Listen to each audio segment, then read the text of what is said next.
I do have a legitimate question because I've not been paying 100% attention. Does Van actually play any role in the story? No!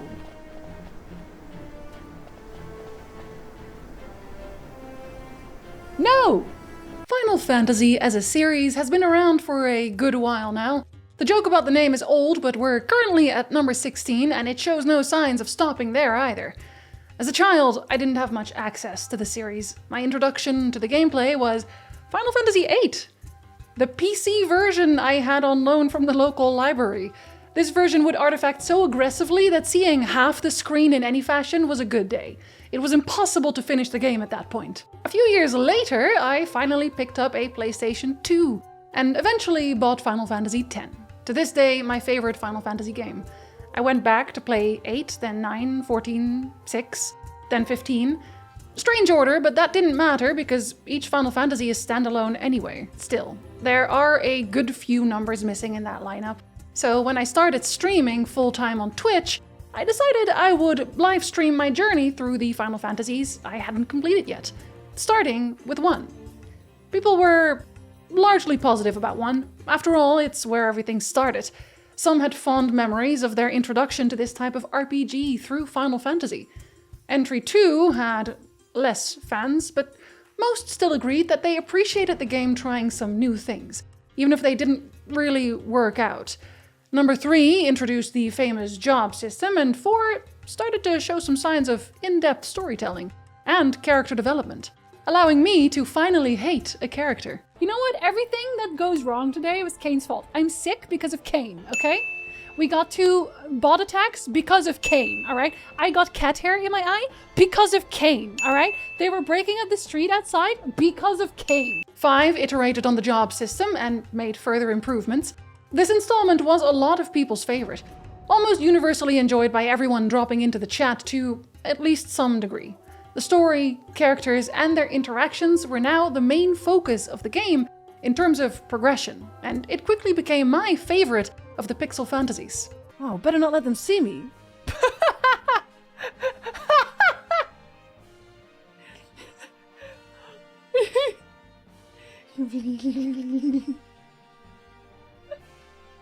I'm just a little snail. Oh, just a little worm, boy. Just a little worm. I love what they are doing with the minimal animation in this game. At that point, the only truly older Final Fantasy left was 7. I knew this was a lot of people's favorite fantasy game to begin with. It's hard to avoid hearing about it, but given its age and the general nature of video game culture, I was a little worried this game wouldn't be able to live up to the constant hype surrounding it. I really didn't expect to enjoy it nearly as much as I did, but it moved into my top 3 overall Final Fantasies pretty firmly, if only for its accidentally hilarious English translation. Is something about to happen? Oh, I'm getting excited. You should go talk to the guy about his rockets. Here come... They're doing it on purpose! They're doing it on purpose! With 8, 9, and 10 already played, and 11 being an MMO I didn't feel like sinking my time into, I jumped to 12 next. 12 was divisive. There were still a good amount of people in chat who mentioned 12 as their favorite Final Fantasy, but a decent contingent was there to experience the game through me, because they didn't want to put up with playing it themselves. Even among those who loved 12, there was, to some degree, one problem with the game. A person. This guy. Me? What am I looking for? I guess... Well, you know... Final Fantasy XII's story is set up very differently compared to everything that's gone before. The mechanics were also overhauled fairly dramatically, for an RPG of this type anyway. I'm going to talk about the mechanics for a minute first, so you can still avoid main story spoilers in case it sounds like something you want to try. Side content is fair game for spoilers though, and I'm going to be honest, I will be talking a lot of shit about many of these mechanics. I still love this game. I just need to get this out of my system first. Every Final Fantasy's main gameplay has always been the combat, and 12 switched things up completely. It's an active turn-based system with a lot of active and not a lot of turn. Instead of running around a map until the screen shatters into a million pieces and monsters line up neatly to fight your equally neat lineup of main characters, the monsters and your party are a constant presence in every screen. You can shove exactly 3 members and a potential guest NPC into your party, and when you run into an aggressive monster, it will just start fighting you. You can fight back, or you can decide to run. This, for me, is a definite upgrade to the previous random battle system, where before your journey was constantly interrupted by the loading and exiting of battles if you were just trying to get somewhere. Now you just press the run button and sprint across the land without dealing with monsters at all if you don't want to. It removes a lot of hassle. No. Oh no.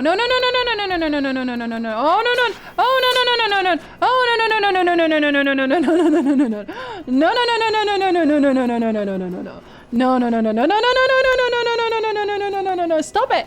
Stop it! Stop it! Get some help! Stop it! Stop it! Stop it! Oh my god, stop it! Oh my god, okay, stop it. I am very upset. Running isn't always an option on account of narrow hallways and the monsters blocking them, but on the whole, it's an improvement.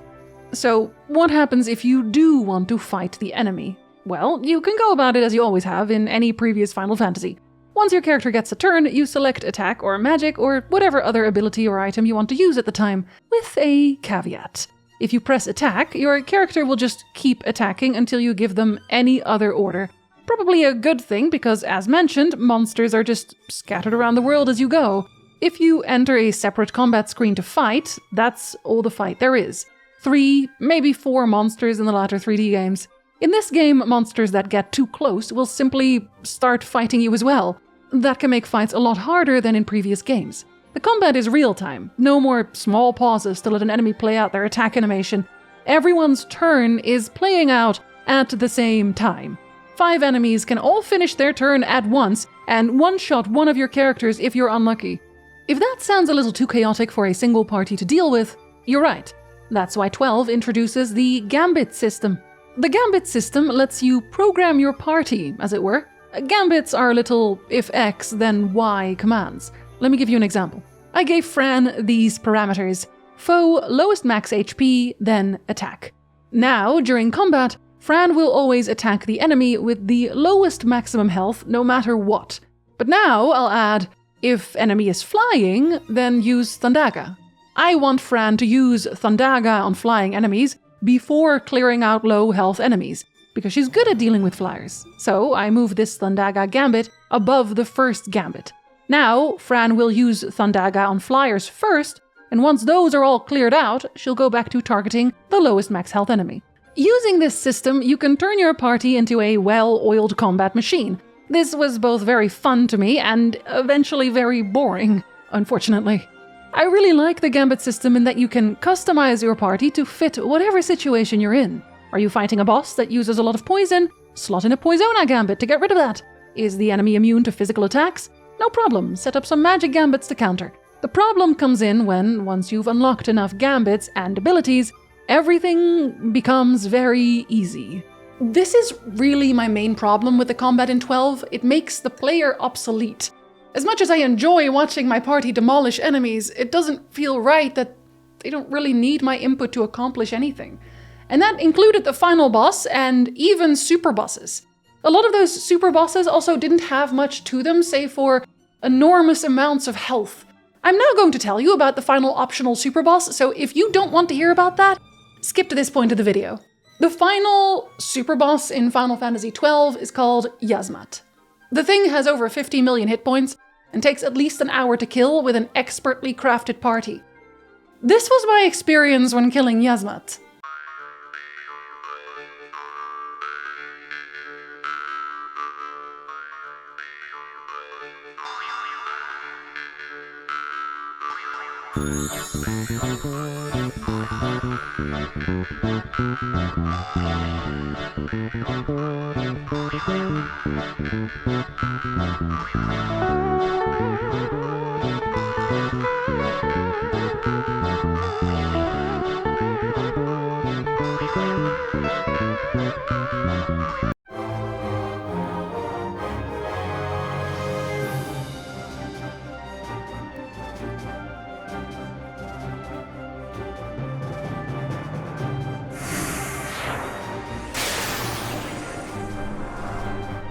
Well, we ain't getting any deader. Back to work. I didn't exactly feel accomplished by the end, although I did finish folding my laundry as a positive side effect. You can flee the Yasmad battle and return without it healing up, but that doesn't really change the fight in any way. In the end, you'll spend the same amount of time. This is why, although I love the concept of gambits, I think they never brought the system back. Gameplay needs to factor in the player, and by the end, it just doesn't. A lot of what does include direct input from the player is busy work, like the limit breaks. Limit breaks are called Quickenings in 12, and, at least in the Zodiac Age version, charge up like they would in most other Final Fantasies. You punch enemies a bunch and now you get to use the cool abilities. I feel like no matter how I explain this, I might overcomplicate things, but I'm going to try. As soon as you charge up one of your limit break bars, called missed charges here, you can use your level 1 Quickening. If you wait for the full 3 bars, you can cast 1, 2, or 3, whichever you like. This takes you to the Quickening animation screen. Your character will use whatever ability you selected, but in the bottom right corner of the screen is a list of all 3 of your party members, with a triangle, square, or X icon next to their names. At least if you're on PlayStation. Because here's the deal with Quickenings, you can chain them. If your other party members also had their missed charges filled, you can now press their button to allow them to cast it right after your initial character is done relentlessly pummeling the enemy. And you can do this as many times as you like. But Jinzi, I hear you ask, confident in your confusion, what if everyone's out of missed charges? Well, remember that each character has 3 separate quickening abilities. But what if Balthier only has 2 charges? And the ability next to his name is the level 3 ability, because it's totally random. You can shuffle it. The list has a shuffle button. If you're lucky, Balthier will now have a level 2 or 1 ability next to his name, so he can actually do something. Or, if you're even luckier, the missed charge ability shows up in the list. If you use that one, you get maximum missed charges back, and you can just start doing more punching. In theory, this is very cool. The time frame for these abilities is not very long, 4 seconds. You get 4 seconds to do all of the above total. So to get the most out of these abilities, you want to press a button, any button, as quickly as you possibly can. For the higher chains, you're just button mashing like your life depends on it. And again, it's random, so you might get very unlucky and never see a mischarge pop up at all. But even funnier, they kind of fall off.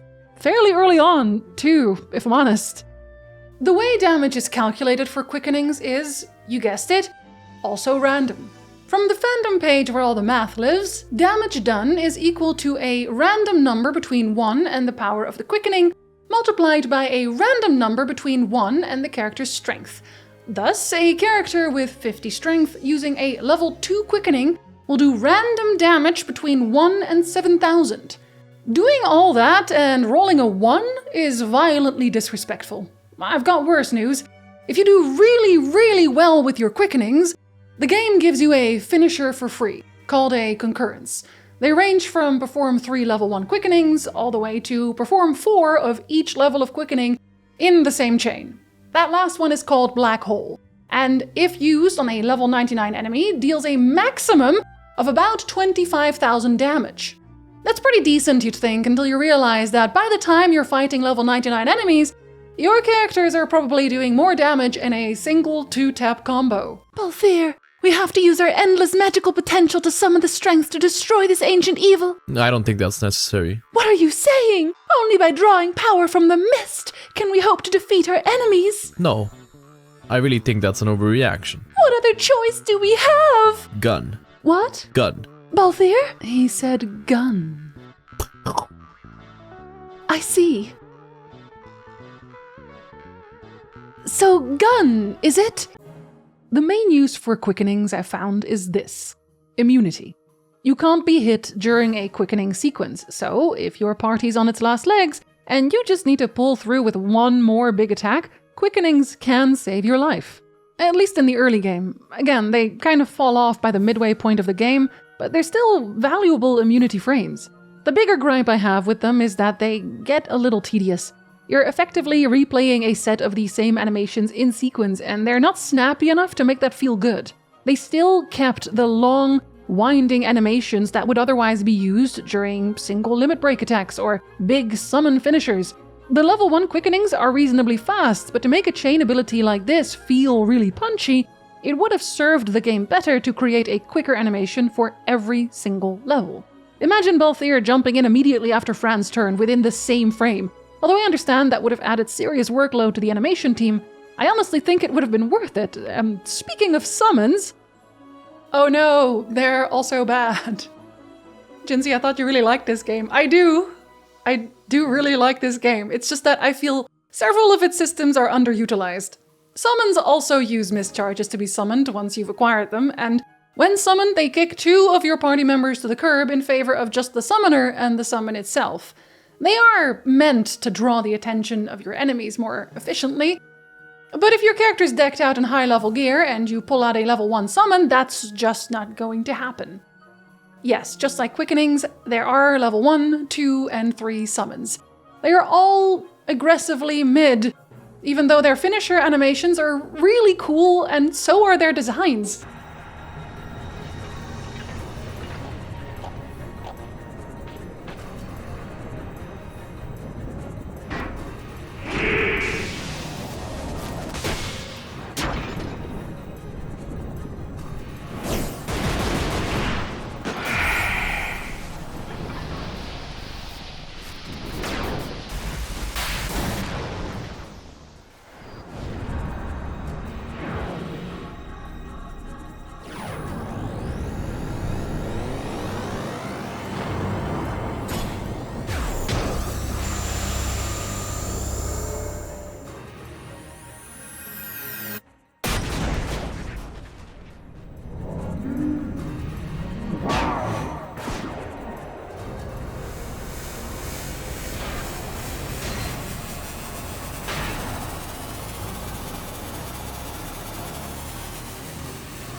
In the end, there's actually only one Esper worth using, and he's optional and really only particularly necessary, or at least easy to use in equally optional content, available only in the Zodiac Age version of the game. Remember how I said the combat was very easy and you didn't have to do very much? Square might have thought the same, because the Zodiac Age added a new thing called Trial Mode. In it, you punch through 100 different fights, each more difficult than the last. For 2 or 3 of those, I had to adjust my strategies, and that was a welcome change. The final fight of Trial Mode is where I used the summon Zeromus. Without Zeromus, this stage is brutal. Remember when I mentioned that all enemies just kinda run through their turns without pausing? Yeah, this one makes that a problem. It's very easy to fall behind because most abilities could one-shot my party, and the game had warded against my usual tactics. Zeromus' final ability, though, is called Big Bang, and its damage is calculated as follows: maximum health minus current health multiplied by 5. So if you buff his maximum health, then let the enemy beat the shit out of him for a minute, you can almost one-shot this stage, and I genuinely had a lot of fun figuring that out.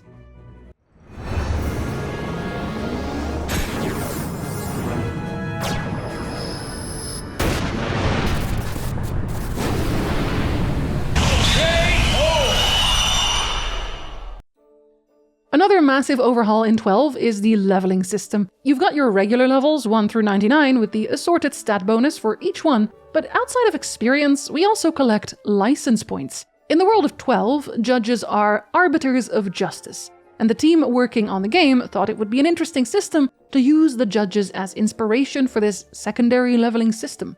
In essence, you need a license for that gun. Yes, literally. This is what a license board looks like. In the Zodiac Age, we can choose from 12 different jobs. Each job has its own license board, so you'll have to figure out what you want your character's archetype to be yourself. White Mage for healing, for example. You can pick up a secondary job later down the line, but for the most part, you'll want to focus on one main job to build around. As you can see, or maybe not if this is more of a podcast situation, your license board has a starting position. From that position, you can choose to buy more licenses.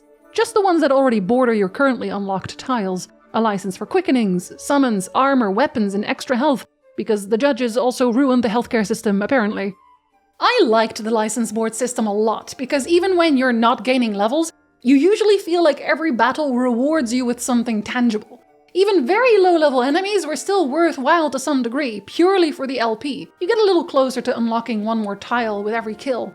And in order of power, the importance is really on the license board over your regular levels, with gear as top dog. But none of that matters if you don't have the abilities or items in the first place. The license board only allows you to use the things you already own. If you have the fire spell but not the license, you can't cast fire. If you have the license but not the spell, you still can't cast it. How do you get your hands on abilities and items? Shops, of course. And also random chance again somehow. This was a Zodiac Age change as well. In the original game, you could buy every single ability straight from the shops. A good number of quality items too. In the Zodiac Age, many of the more useful spells are sitting in treasure pots around the world map. Cleanse, the only spell in the game capable of curing the disease status, is found in a treasure pot in the Cerobi Steppe, sometimes. The pot that holds this spell has a 20% chance of spawning when you enter. Other pots may spawn in its place. Other abilities, like Shelga or Hastega, are hidden in, from what my chat told me, fairly reviled side content. Even though I really liked that content because I drew my own map and I like drawing maps. Scathe, one of the most powerful black magic spells, is hidden in side content as well. Esunaga, the party-wide status effect heal, is sold by a vendor after killing a boss that guards the penultimate zone in the game, except that vendor is in a different earlier zone altogether, hidden inside of an entirely inconspicuous wall. This system caused me to eventually frantically check every single pot I came across, because what if it contained the most useful spell I'd ever seen? You never know. Even when the pots in the area only ever seemed to give me singular gills. I did find several spells this way, as well as a ribbon, the most powerful accessory in the game. As a certified loot goblin, not a bad day of looting. And speaking of running around endlessly... Huge! Tracts of land! The maps are huge. They're so big I don't even know where to begin. Final Fantasy XII is gigantic in terms of sheer landmass and content. The Zodiac Age added a way to speed up the game up to 4 times, and even with that speed up function, it felt like I was running forever to get somewhere. Your character's quickstep will become very familiar over time, and the original game did not have that speed up available. For that reason, Zodiac's main story and extras take roughly the same length of time as Final Fantasy X, around the 41 and 63 hour mark respectively, according to how long to beat. The original, in contrast, sat at around 62 and 95 hours. I looked through every single Final Fantasy otherwise, and none of them even come close to the time it takes to complete the original version of 12. And a big reason is the map. Look at all this map. Endless amounts of map. There's just so much map, man. The map being this big, I suspect, is because of the way the battles occur. You can't just shuffle back and forth on 2 squares of space to trigger a random encounter. You have to run into monsters, and so the monsters have to be placed, at least semi-realistically spaced, around the map. But that also means that most zones will have several linking areas that all look mostly the same. I got a little lost on my first run-through because all of the desert looked surprisingly much like desert. In fact, the big maps is what I remembered most of this game. It's why I gave up on it the first time. When I was much younger, I had picked up the original game and got to this part right here. This is what the entire area more or less looks like. Younger me got bored. Alright, she got bored. The story didn't click and the map wasn't interesting. I quit the game and didn't pick it up again until I started streaming on Twitch. The main problem with these gigantic open spaces is tedium. Most of the time you can get past the walking around slowly and having to fight everything in your way part by pressing the flee button, but as I mentioned before, that's not always the case. Sometimes the monsters that slap you around while you run away are just doing too much damage. Sometimes they apply status effects that ruin your day. Sometimes the halls are too narrow and you can't get around them to avoid all that. Giruvegan is all of these things, and it only has a single teleportation crystal.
Final Fantasy XII has a lot of side content. The biggest chunk of it is hidden behind hunts. Hunts, also appearing in Final Fantasy XIV after, were introduced in 12. Rabanastre, your main city, is home to Clan Centurio, a hunting club led by the Moogle Mont Blanc.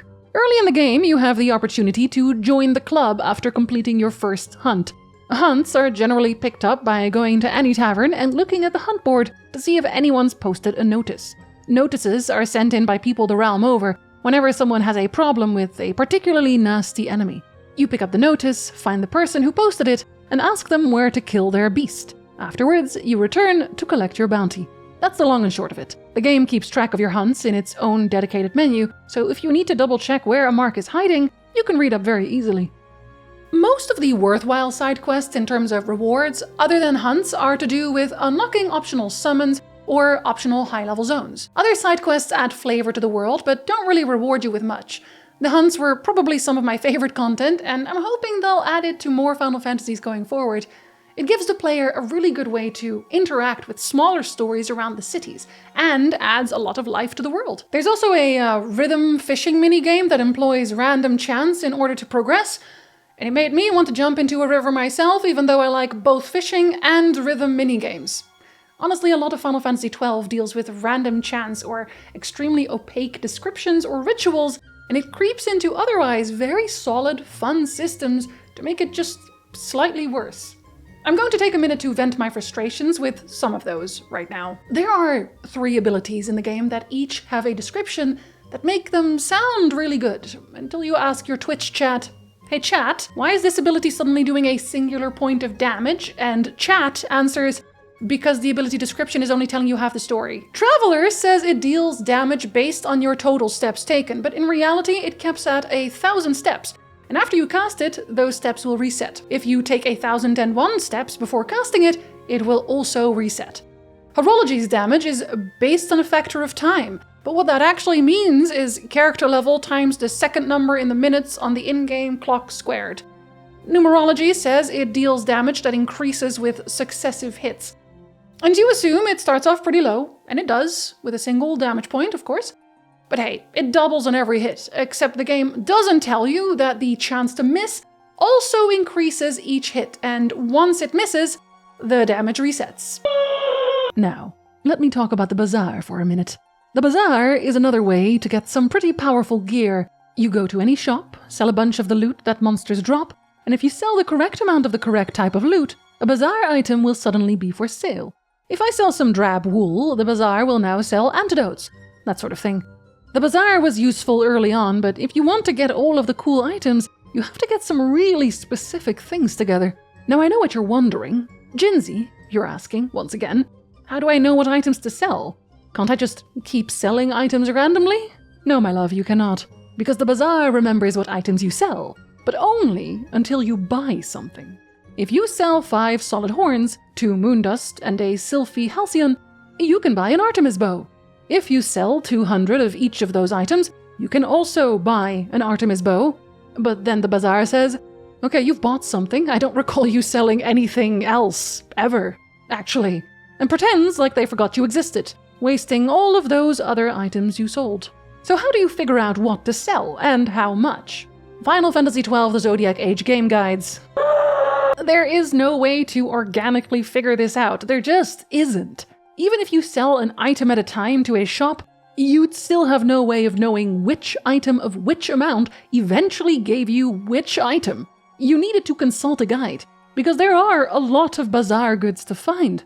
One of the best weapons in the game, the tournesol, requires you to get a bunch of rare items together to then sell multiple times to get different rare items off the bazaar multiple times, so you can then sell those items to finally get your weapon. The weapon isn't even that impressive. It's a good weapon, don't get me wrong, but definitely not worth the amount of effort involved, especially in the Zodiac Age where they allow you to enter trial mode, use steal within the trial mode, and then take the items you stole with you into the main game. You can steal a whole head full of ribbons in trial mode. You can steal far more powerful weapons in this mode than the tournesol. And as another fun aside, the most powerful weapon in the Zodiac Age game is a bow, the Zeitengrat.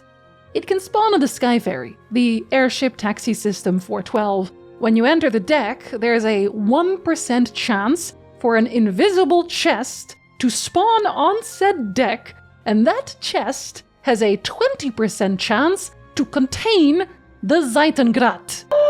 While streaming this game, a lot of people would come into my chat wondering about this game's MMO roots as well. I looked into that and concluded that no, 12 was never meant to be an MMO, and also, Bash was never meant to be the main character originally. The reason it feels like it was is likely because of the way these random systems were implemented. It isn't just the bazaar or the random chest spawns, it's rare spawns as well.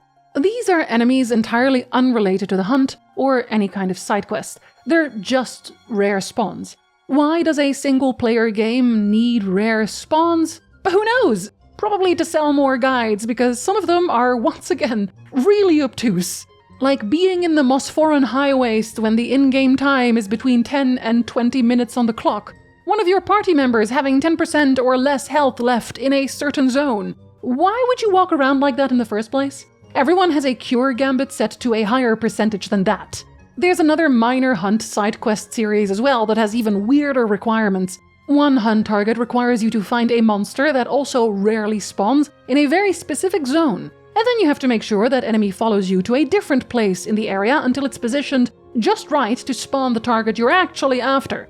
Another has you sit in a small area for about 8 minutes until it spawns, although when it does spawn it could also be invisible, so you might not even know. Anyway, here's the great thing about all that. It's optional. You don't have to do any of this. When I replayed the original game, I didn't do any side content save maybe 2 or 3 hunts because I needed money. Other than that, I was fine. I could even still get away with leaving my computer while my team destroyed a boss. But thank you for letting me vent a little. And now for something completely different. The music for this installment was composed by Hitoshi Sakimoto. I'm not really a knower of technical music terms, so I don't have any particularly deep thoughts about the music, but I still wanted to mention it because I really like it. It sank into the background a lot for me during gameplay, which is probably a good thing for background music, except it stood out more in a Final Fantasy game because of that fact. Nobuo Uematsu's tracks don't often hit me as background music. They're exceedingly hummable, the getting stuck in my head for hours type of deal. I can tell you exactly where certain tracks play on most Final Fantasies I've played. That's not often the case for 12. They blend very well, are more orchestral in nature too. I'm not saying this is a bad thing either, I prefer it in a lot of ways. It made the world strangely serene when traversing the place. Hitoshi also mentioned that it was a little harder to figure out how to start on these tracks at all. Without random battles, the music that played in the overworld would have to fit for both exploration and combat, which resulted in still fairly bombastic tracks, at least in the places that included combat. Before I downloaded the track list for this video, I honestly hadn't been able to appreciate it as much as I did during stream, partly because there were combat and walking sounds, but also because I was talking to chat. But the soundtrack's really good. Very listenable outside of the game, too. Edoit Village is my personal favorite, and I turned it on to edit to for a good chunk of this video.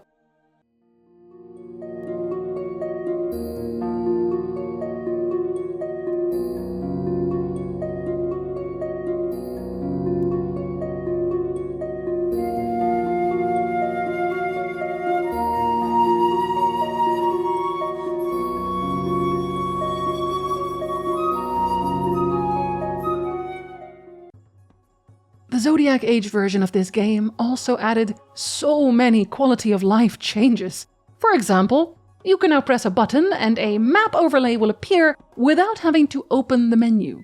Hilariously, this same addition makes some of the map puzzle mechanics completely obsolete. But that's beside the point. I was very glad for it, even if I probably overused it. There's also an autosave function now. Anytime you enter a zone, the game autosaves.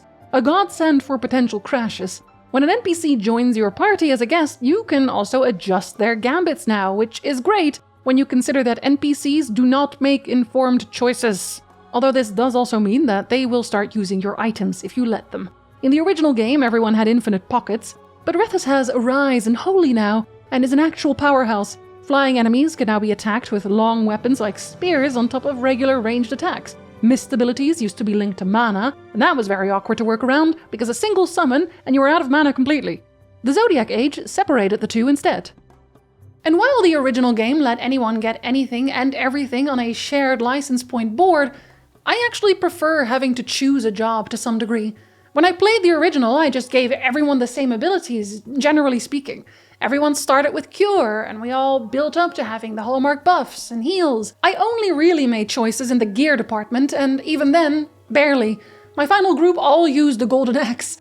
The Zodiac Age brought a little more distinction into their roles. I do really like the Gambit system, and I can see what they were going for in the long run, but players will always find the road of least resistance somehow. In the behind-the-scenes interviews, the director mentioned that he wanted to put an end to random battles, and the Gambit system was a good way to try and keep some semblance of turn-based combat alive, while also trying something new.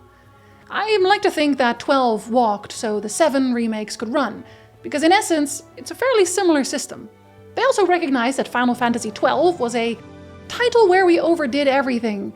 Even so, they didn't add everything they wanted. Cuts were still made. 12 has so much content to offer, and when it comes down to it, I actually liked doing all of it, despite the above gripes. I think the main problem really is we overdid everything. The Gambit system was a great rough start. It's inventive and fun to build around. The Bazaar could be very fun if there was an in-game way to figure out what items to gather. Rare hunting could be fun if, again, there was an in-game way to give you hints on how to look for them. But everything was hidden in a guidebook. And that can make this side content frustrating for those of us who don't use one. In the end, I appreciated the side quests that didn't give me any tangible, worthwhile reward more than the ones that did. You can help several Viera find their way out in the world after leaving the safety of their forest. Jovi is an NPC suddenly shouldering responsibility he didn't ask for, and you can help motivate him to rise to the occasion by doing hunts for other people. One quest has you find a flock of runaway cockatrices. Cockatrices? And they each have their own little tale. A lot of the hunts also don't really give you much to write home about, but they do show you a little more on the lives of regular citizens during the war of the main story. The cities are bustling with NPCs all doing their own thing everywhere you go. It feels like the world has kept turning despite your designated main character status. These NPCs don't exist to give you purpose. They simply exist, and so do you. A lot of that ties into how Final Fantasy XII tells its story, and the type of story it wants to tell. I enjoyed playing the game, but I definitely enjoyed the story most out of everything. And yes, this is the moment I'm going to walk you through the story in its entirety, so if you want to play the game spoiler-free, now's the time to tap out. Let me first introduce you to the setting of our story. We find ourselves in Ivalice, a landmass composed of, largely, 2 superpowers in a constant struggle to outgrow the other. In the east, Arcadia, also known as the Empire. In the west, Rosaria. Right in the middle lay 2 smaller, as yet uncontested kingdoms, Nabradia and Dalmasca. Our starting point today is Rabanastre, the capital of Dalmasca. Ivalice was, at one point, ruled by the Dynast King Wraithwall, a man ostensibly chosen by the gods, who wielded 3 powerful magical stones called Nethicite to unite the lands under his banner. After his death, these stones were distributed amongst his trusted and heirs, the Midlight Shard to House Nabradia, the Dusk Shard to Dalmasca, and the Dawn Shard was hidden in his tomb. The power of these stones will be the main driving force behind everything taking place in the story. The game opens in the clouds with an aerial perspective of the city of Rabanastre and shots of its inhabitants. The church bells ring alongside a parade, celebrating the marriage between Princess Ashelia Banag in Dalmasca and Prince Razler Hayos Nabradia. A wedding scene that is quickly followed by the harsh reality of impending war. Captain Basch von Ronsenberg marches into a council meeting to announce that Arcadia is poised to attack Dalmasca in full force after the fall of Nabudis, the capital of the kingdom of Nabradia, Razler's kingdom. His father's death is assumed, and Razler is now charged with leading a final, desperate defense against the Empire of Arcadia. Dalmasca's army marches to join the battle at Nalbana Fortress, situated right at the border of Dalmasca and Nabradia. They fight valiantly, but are ultimately undone when the paling, a magical barrier surrounding the fortress, falls, as the priests upholding it are butchered by the Imperial army. Lord Rasler falls in battle, and Bash can do little but deliver his broken body to Lady Ashe. Most of Dalmasca's forces were destroyed during the battle at Nalbina, yet the Order of the Knights of Dalmasca, an elite group of warriors, saw fit to attempt one more counterattack before they would consider their battle truly lost. They were unsuccessful, and in their defeat, Arcadia offered peace terms, or rather, terms of Dalmasca's surrender. Lord Ramenas, King of Dalmasca, had no choice but to accept their terms. The treaty would be signed in Nalbina Fortress, at least it should have been. When the last remnants of the Order of the Knights of Dalmasca returned to the city, they soon learned that the peace summit was a trap. Arcadia meant to kill the King of Dalmasca the moment his seal was affixed to the treaty. The knights set out to prevent their king's death, and this is where we meet Rex, our tutorial character. The knights are led by two commanding officers at this point, Bash and Vossler. They split up to make better time, but the clock's ticking, and Arcadian soldiers slow the rescue team down at every turn. To give Bash a better chance at saving the king, Rex lingers a moment to hold back the soldiers alone. But when he finally makes it to the throne room himself, King Ramenas lies dead on the throne.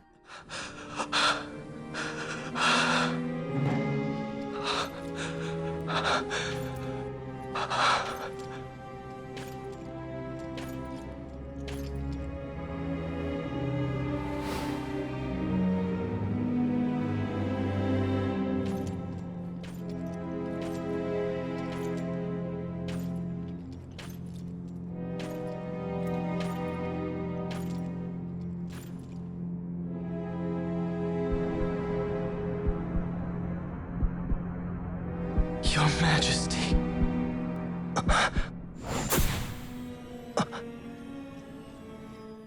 A man looking suspiciously like Bash rams a sword through Rex's body as well and claims the king had to die for selling Dalmasca to the Empire.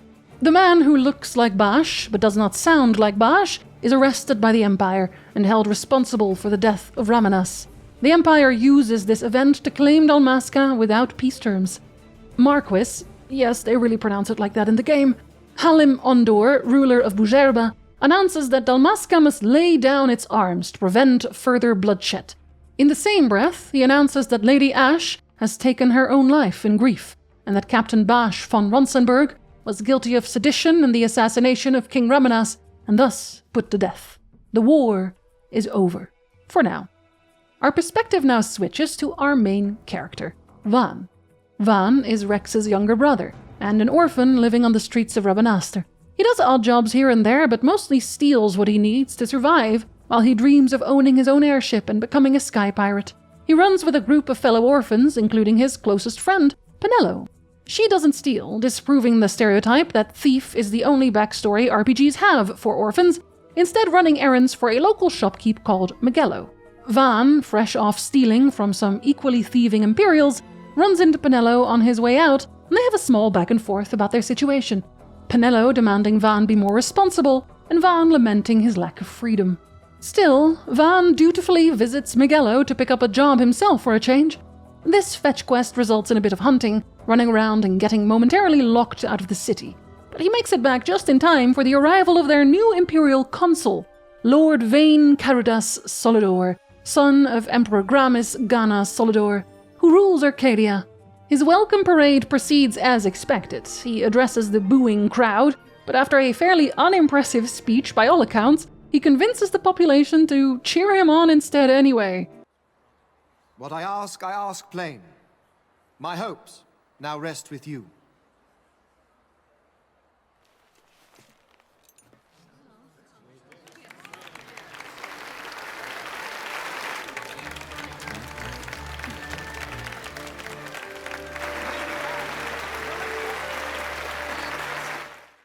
Van isn't about to take this sitting down, and so visits old Dallin, a friend who might help him break into the palace that night while everyone is preoccupied with the banquet. He intends to go thieving, of course.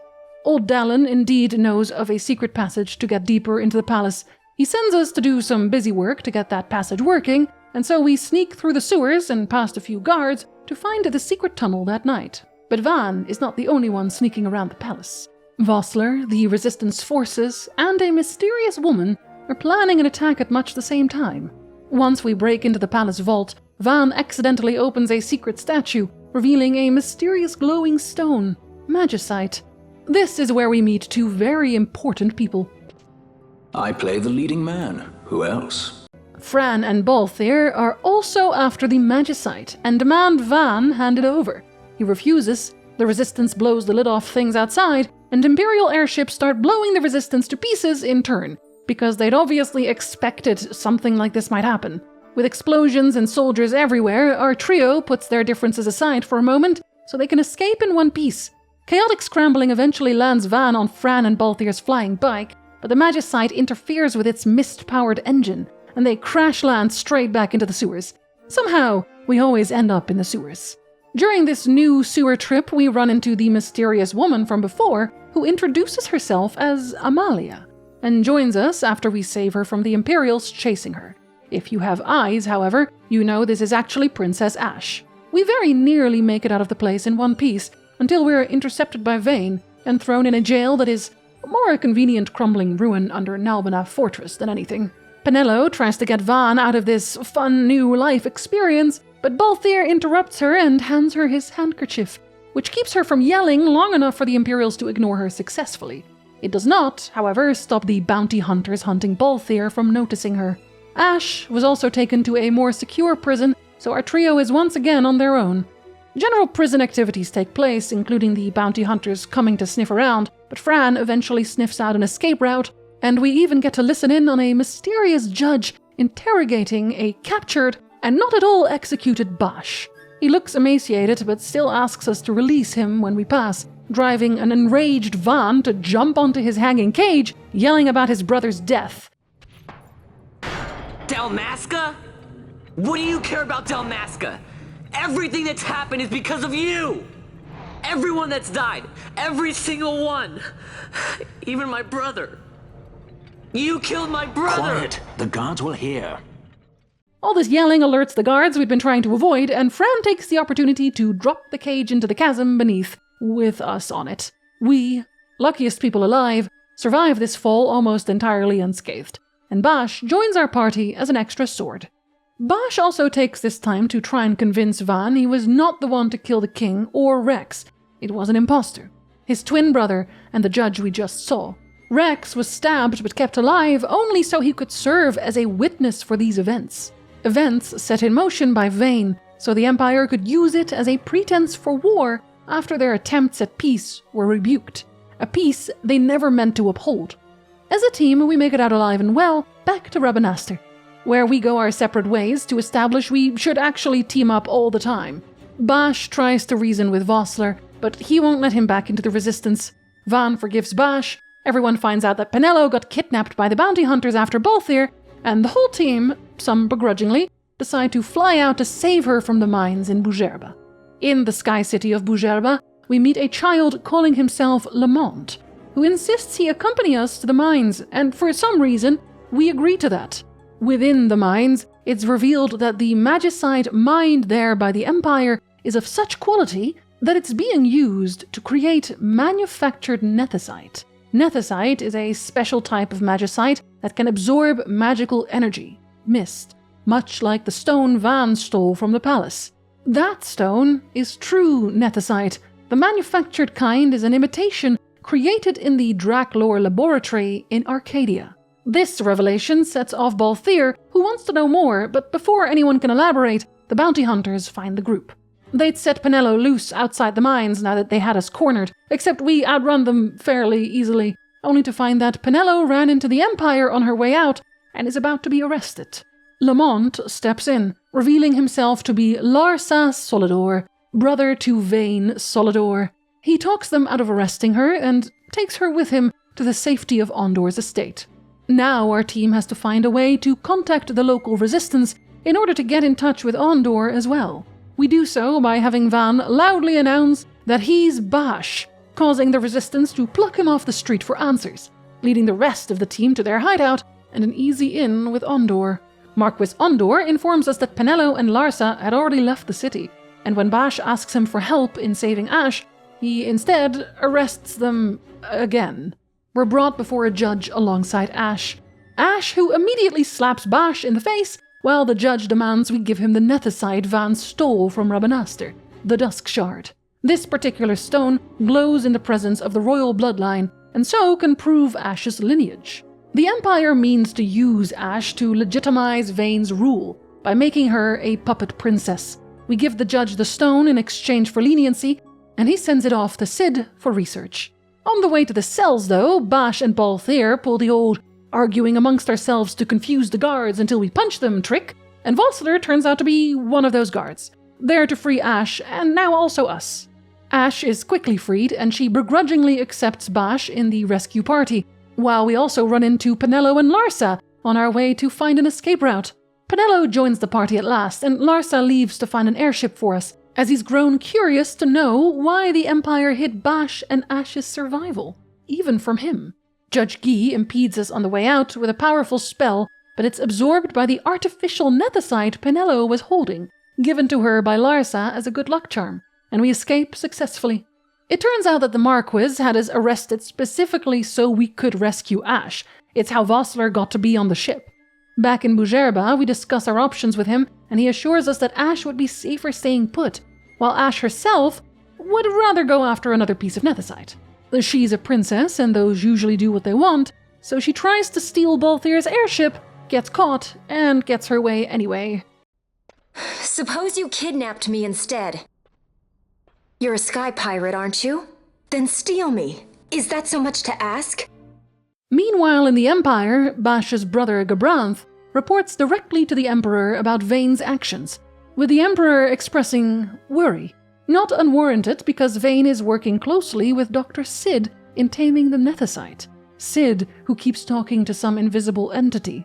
Our team next makes for the Valley of the Dead and King Wraithwall's tomb to find the final missing nethicite, the Dawn Shard. We find our first summon, Belias, here, and once we reach the Dawn Shard, Ash sees a vision of Lord Rassler and swears vengeance on those who killed him then and there. Van seems to also see Rassler, or at least a vision of a spirit of some kind. Upon leaving the tomb, we're immediately intercepted by the Empire once again. Once again by Judge Guy. It turns out that Vossler sold us out for the safety of Dalmasca, even though this just makes Dalmasca another puppet kingdom. At least the kingdom would survive.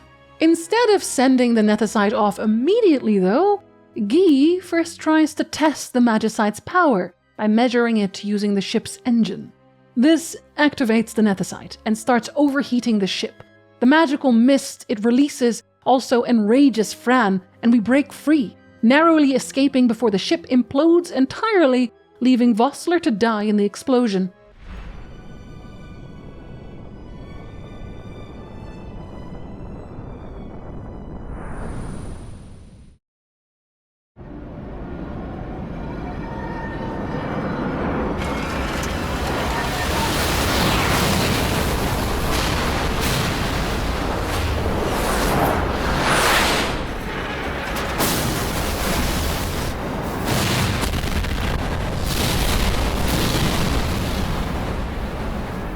This might get a little dicey. The mist. It manifests now. Is that what you call this?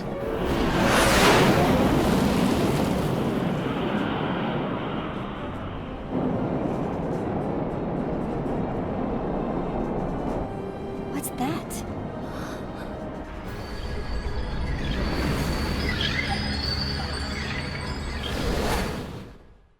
The Dawn Shard has, at this point, released all the mist it held, and when we collect it again, it's become an inert rock. We shift scenes to the Imperial Senate, debating Rosaria now mobilizing their army. They fear an all-out war and are presently scheming to get Vane out of the way in favor of Larsa, a young emperor they would deem easier to control. They bring up the fact that Vane was tasked with executing his older brothers before as well. They were traitors, and this is no different. The Emperor thus orders Vane back to Arcades. We shift again to Ash, once again seeing a vision of Rassler, handing her the Dawn Shard. Van shows up to interrupt, and the team discusses their options. De-affected nethicite, like the Dawn Shard, is basically a nuclear bomb. Nabudis was destroyed by the Midlight Shard's explosion too. The Shard was what the Empire truly invaded for. Ash now intends to use the Dawn Shard as her weapon for revenge. Then the path set before us is clear. We'll use the Dawn Shard to fight them. Dalmasca does not forget kindness, nor ill deed done. With sword in hand, she aids her allies. Sword in hand, she lays to rest her foes. This Nethicite I hold must be my sword. I will avenge those who have died, and the Empire will know remorse.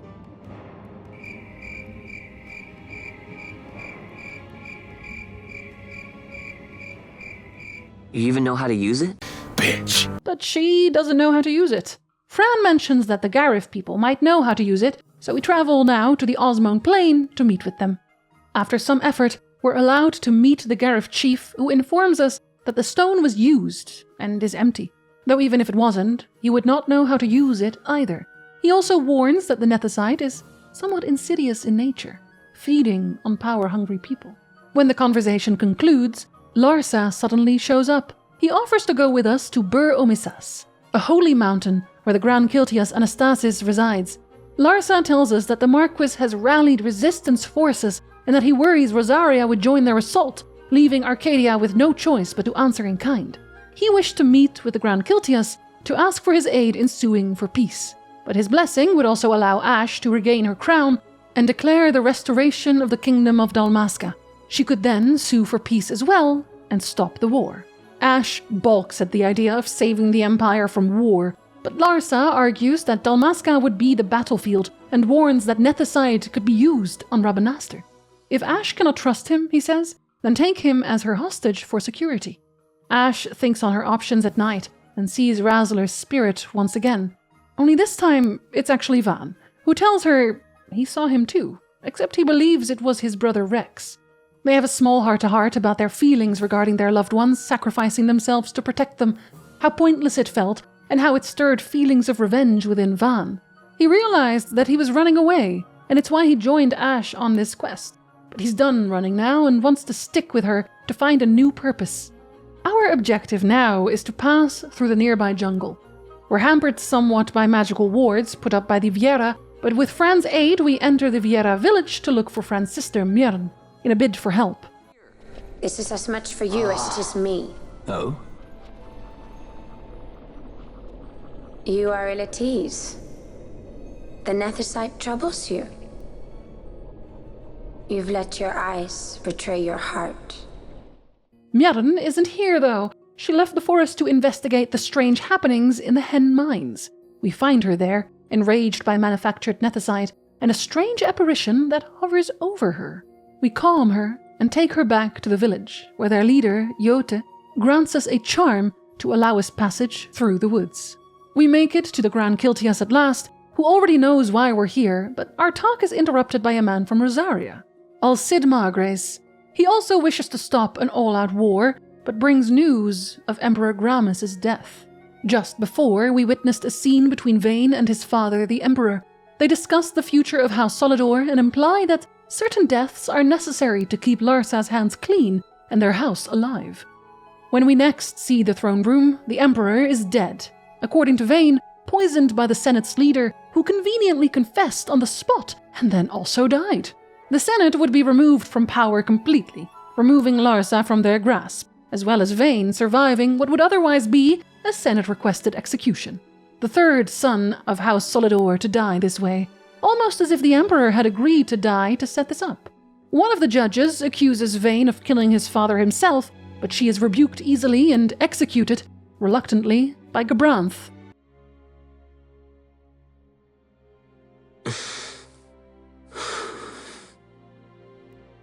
Do it. I care not.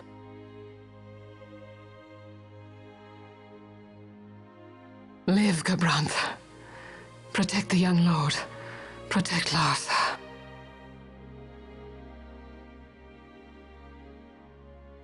Forgive me. Vayne now takes sole command of the Empire. With peace now out of reach as Vayne readies for war, Ashe leaves to find the Sword of Kings, Wraithwall's other treasure, a weapon that can cut de-affected Nethicite. We make for the Still Shrine of Miriam to retrieve it, and once we find it, Van encourages Ashe to try it on the Dawn Shard. But Razzler's spirit shows itself again, and she purposefully misses the shard. She asks Van if he saw him again too, but this time he did not. When we exit the shrine, once again the Empire shows itself, its fleet leaving Bur Omisas, smoke now wisping above the mountain. The Empire attacked everyone there, both the Kiltias and those taking refuge from the war in the Holy Mountain.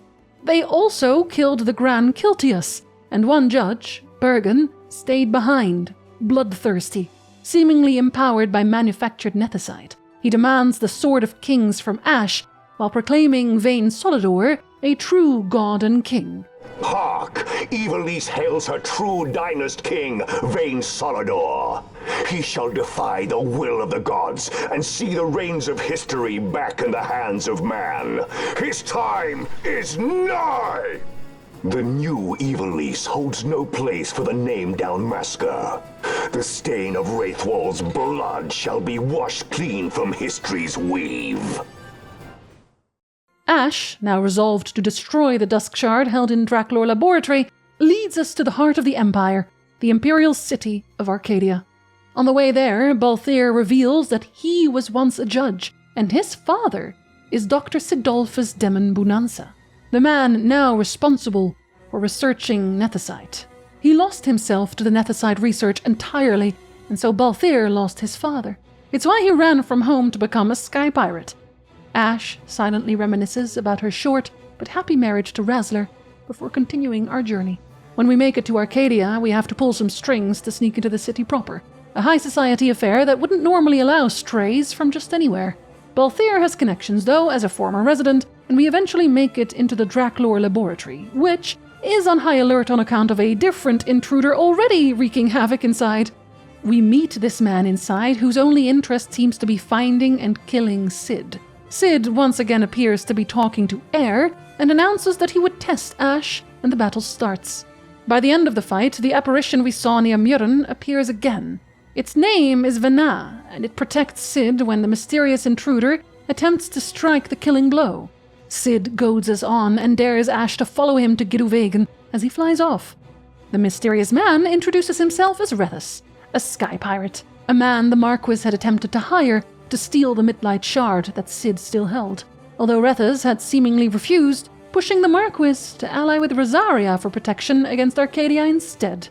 Successfully goaded, we arrive in the Feywoods, where Razzler's spirit once again guides us to the entrance of Giduvegan. The mist runs thick here, but it's cooled, whatever that means. Fran senses something like Vana in this place. Sid hasn't arrived yet, and Balthier wants to wait outside for fear of ending up twisted when entering Giduvegan. But Ash sees the spirit of Razzler again walking into Giduvegan, and she quietly follows, leaving the team with no choice but to do the same. Inside of Giduvegan, we find a gigantic cavern flush with nethicite, and once we travel through to its end, a waystone teleports Ash to a strange place, seemingly in the skies, where she alone speaks with creatures that look like Vana, the Occuria. Ash was chosen by them as Wraithwall was before her. They instruct her to seek the Suncrest, the mother of all nethicite, a source of unending power. To this end, they grant her a new sword, the Treaty Blade, to use on the Suncrest and cut new nethicite shards from it to destroy Vana and the Empire with her. Vana, while also an Occurian, is branded a heretic by their peers for breaking with them and seeking out humans directly to share with them the knowledge of the nethicite. When Ash questions this, the Occuria immediately become aggressive in their tone. But Vana... Vana's an Occurian, a being like you. Vana is a heretic!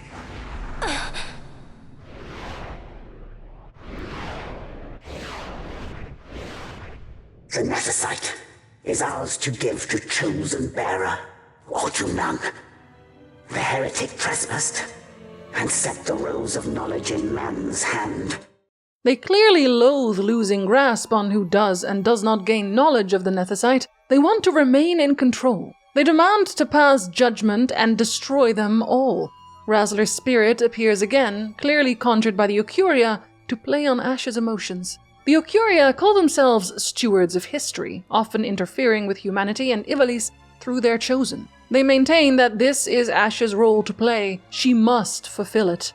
When the Occuria disappear as she grasps the treaty blade, the party joins Ash again. They could hear everything that happened but could not see the Occuria. Everyone is immediately against it, save for Penelo, who is more interested in Cid's whereabouts. Balthier realizes they've been duped. Cid had only wanted Ash to meet the Occuria and gain the sword that cuts Nethicite. Balthier muses that Cid had always wanted humanity to hold the reins of their own history themselves as we leave to find the Suncrest. Back with the Empire, Larsa is trying to convince his brother Vayne to sue for peace with Ash, but Vayne is convinced that this is a necessary war that Ash also wants. He sends Gabranth after her to find out if she is indeed after war. Larsa trusts that Ash will not disappoint him. Cid, also in the room with Vana, is given the news through Vana that Ash has obtained the treaty blade. The conversation then continues in a way that implies that the entire war against both Nabradia and Dalmasca was started on Cid's urging, who in turn was urged to study Nethicite and, indeed, take the reins of history by Vana. This had been the plan all along, and Vayne, for his part, seems to imply that if he'd had more time within which to accomplish the wresting of the reins, he would have used more prudent measures, implying that he perhaps would have opted to avoid war and its suffering if given the chance. Meanwhile, our team discusses where the Suncrest might be found, and decide to ask Rethus for aid. Fran offers that if we destroy the Suncrest with the sword, all Nethicite would become useless, because the Suncrest is the source of Nethicite's power. Balthier notes that we could also make new shards, and use it to fight the other existing shards. Rethus, a staunch Nethicite hater, does know where the Suncrest might be, though. The Pharos Lighthouse. The strong mist there makes it impossible for ships to navigate. It's in a Jagd, making regular skystones useless. But Rethus stole a specific skystone from the Draklor laboratory. It should fit the Strahl and would allow us to navigate even Jagd airspace. As we near the top of the lighthouse, the mist grows ever deeper until we reach the Suncrest, seemingly covered in webs of light. Ash empowers her blade, and the mist gathers powerfully around the lighthouse as the webs holding the stone are destroyed.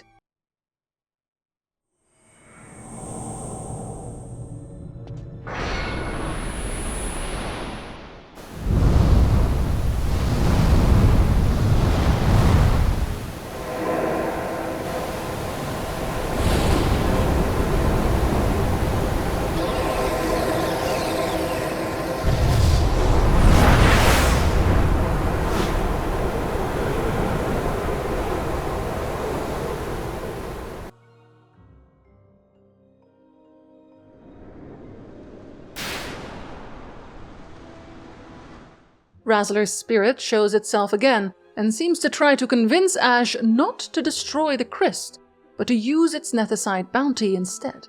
Gabranth now also shows up, urging Ash on to use the Nethicite as well. He tells her it was he who killed her father. And Rex! Shut up, Wesley! Gabranth attacks, but Rethus blocks him.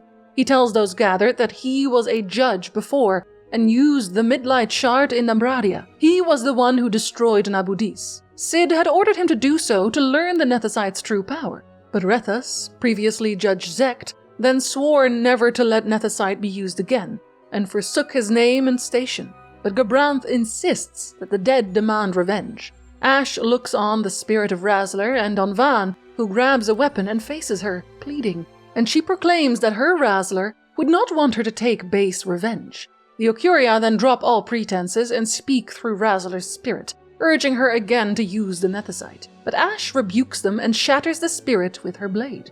The Dalmasca she knew and loved had long ago sworn never to use the Dusk Shard, and if she were to use Nethicite now, she would betray that Dalmasca, the Dalmasca she wanted back. She resolved to destroy the Suncrest. Gabranth again calls for justice for the dead, but Van interrupts him. Nothing would change. It would not bring his brother back or aid him in any way. No power can change the past, Ash adds. What is done. Bash stands between Gabranth and Ash now, proclaiming he will defend kingdom and queen both. Gabranth spits back that he could not defend Landis, their homeland, and Dalmasca, and it would be no different now. Gabranth attacks once more, but Cid interrupts and releases Gabranth from his service for failing Larsa by attacking Ash. Gabranth now turns his attacks on Cid, but is blocked by Vana. Cid approaches the Suncrest and intends to use the mist so deeply gathered within it to summon the powerful airship Bahamut. He calls on Vanna to hold us back while he works the stone. Cid rises into the air with some serious Jesus imagery, and Balthier accuses him of only wanting the Nethicite to attempt to become a god himself. Cid does not rebuke him. He calls Balthier by his birth name, Famran, and attacks, summoning an Esper to fight alongside him. We defeat Cid, and as he dies, Fran collapses on account of the raging mist. The Suncrest is set to bursting, and Ash and Van try to approach with both Nethicite-destroying blades, but they can barely move forward. Rethus stops them and takes one of the blades, then charges in to attack it instead. He successfully shatters the stone, and it explodes in a blinding light. Our team somehow escapes, but Rethus is disintegrated, top of the lighthouse destroyed completely. Al Cid is waiting for us at Rethus' place to inform us the war is now in full swing. The most devoted Rosarian military leaders had gone behind his back to join Ondor's resistance. They then ignored orders during training with the resistance and were later found exchanging fire with the Imperials over Old Nebradia. The resistance could not abandon them and so attacked in full. Rosaria had successfully provoked Arcadia. Now they could wait until the Empire had spent its energy fighting the Marquis and his resistance forces, at which point Rosaria would join the battle with the defense of Dalmasca as a pretext. Al Cid, however, doesn't think anyone but the Empire has a chance. Vayne now flies Bahamut, a gigantic warship, fed mist from the Suncrest, Cid's final accomplishment. As Bahamut approaches Rabanastre, the Resistance attempts to intercept it. Vanna tells Vayne of Cid's death, and Larsa, on the bridge of the Bahamut with them, begs Vayne to stop this war, because they've already surrendered. But Vayne, undeterred, intends to make an example of the Resistance and blows up one of its vessels with a single shot. Vayne argues that should he show forgiveness now, the people would only rise up again in time. Larsa disagrees and pleads for cooperation. He says Vayne is wrong, and Vayne tells him to find the strength to correct him then. The air battle begins in earnest, and our ship makes it through the falling wreckage of destroyed ships towards the Bahamut. Ash contacts her uncle, the Marquis Ondor, to tell him she's on her way to stop Vayne. Ondor tells her to back down because her work begins after this battle, but Van, using a voice modulator, impersonates Larsa and convinces the Marquis that he is with them and all will be well. So Ondor lets them pass, and we dock at the Bahamut side and start making our way to the top and Vayne. Before we activate the lift, however, we're intercepted by Gabranth again, still alive. He has nothing left now but the hatred for his brother, Bash, and he challenges us to a fight. He loses, and Bash asks for him to end all this, and calls him by his real name, Noah, before we ride the elevator up. We find Vayne and Larsa on the higher level, and the former asks Ash what she chose to be, vengeance or salvation. Ash is neither, and he doesn't deem her fit for ruling, so challenges her in combat, asking Larsa to observe. But Larsa, finding the strength to correct him indeed, says, "No, brother." We defeat his first form easily, and Larsa runs to him but is somehow shocked and falls unconscious as Vayne transforms through a dark mist into a grotesquely muscled warrior with the power of manufactured nethicite. Just then, Noah shows up as well, and Vayne orders him to defend Larsa in the hell to follow, showing that he clearly still cares about the little brother who would stab him in the back. Noah, however, brandishes a sword at him as well.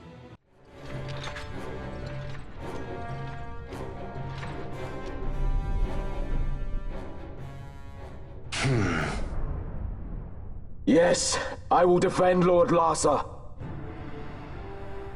The hound strays. Treason bears a price. One I gladly pay. After beating down his second form, Noah charges at Vayne and pulls his sword straight through his chest. Vayne still manages to punch him away though and sends his flying swords to deal the finishing blow, but Larsa appears then and stops the magical swords with his own manufactured nethicite, saving Noah for the time being. Van tries to go after Vayne at this point but is blocked by Vanna. Vayne shambles off outside and calls for Vanna as we follow after him. Vayne tells the Occurian he's failed them both, that he is no Dynast king, and they would need to find another to realize their ambitions. But Vanna assures him that he succeeded already. The sun crystal was shattered. The power of the Occuria is broken. As a final gesture, Vana merges with Vayne, allowing excessive mist to flow through his body, allowing him to pull the outer hull of Bahamut to pieces, welding those pieces to himself to become a sort of techno-angel. When we defeat him, he breaks apart again and implodes into a cloud of mist, much like de-affected Nethicite.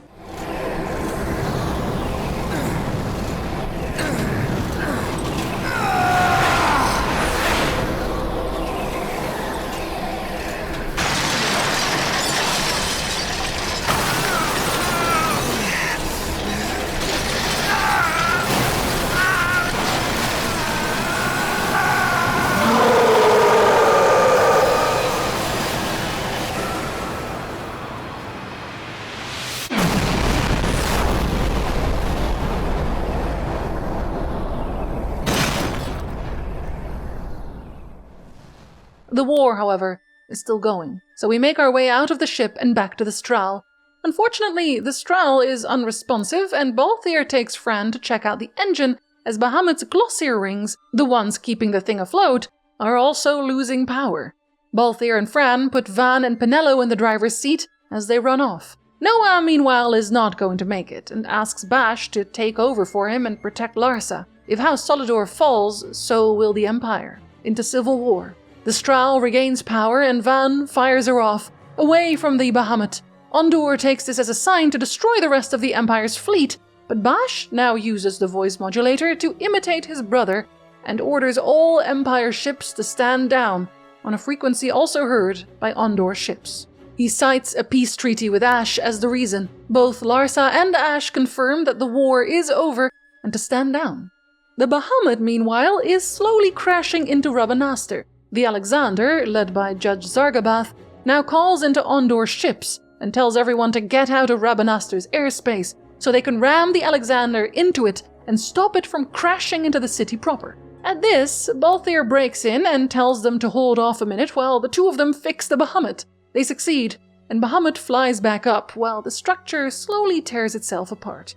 Ash pleads with them to get out of there and save themselves. Balthier picks up Fran, who'd been crushed under the falling debris, and walks off, telling Van to take care of the Strahl until they get back. Bahamut flies long enough to crash safely in the desert, away from civilization. The battle is truly over. We get a final look at what happened to everyone after the war. It's been a year, and Penelo and Van are now sky pirates, using their very own airship. Rabanastre is back to its former glory, and Ash is about to be crowned queen. Penelo still writes letters to Larsa, even after all this time, and Bash has taken over Noah's role at his side, pretending to be Noah the whole time, because they are twins after all, and it's an easy switch. Penelo believes that Ash misses Bash, so she hopes he'll come back soon. The Strahl also got taken back by Balthier and Fran, calling Van and Penelo out for a new adventure, and returning the ring he'd taken from Ash as payment for helping the team out before. The end. The story of Final Fantasy XII laid out like this is fairly standard saving the world business.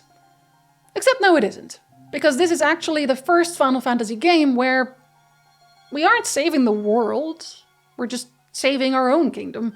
The incredible power of the Nethicite could be world-threatening stuff, but 1, Vayne isn't threatening to blow up the world, he just wants Dalmasca to stop bullying him. 2, Nethicite is limited in its use. If he were to use it to conquer or even destroy the world, he'd run out before that could happen, even using the manufactured kind. Because what is Nethicite really?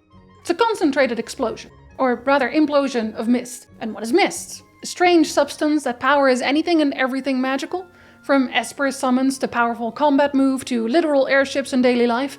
Mist appears loosely in the world, but Nethicite, specifically de-affected Nethicite, has the ability to absorb the mist around itself to store for later use. The manufactured kind, brought to mankind by Vana, can too. But the amount of mist available would nevertheless be limited.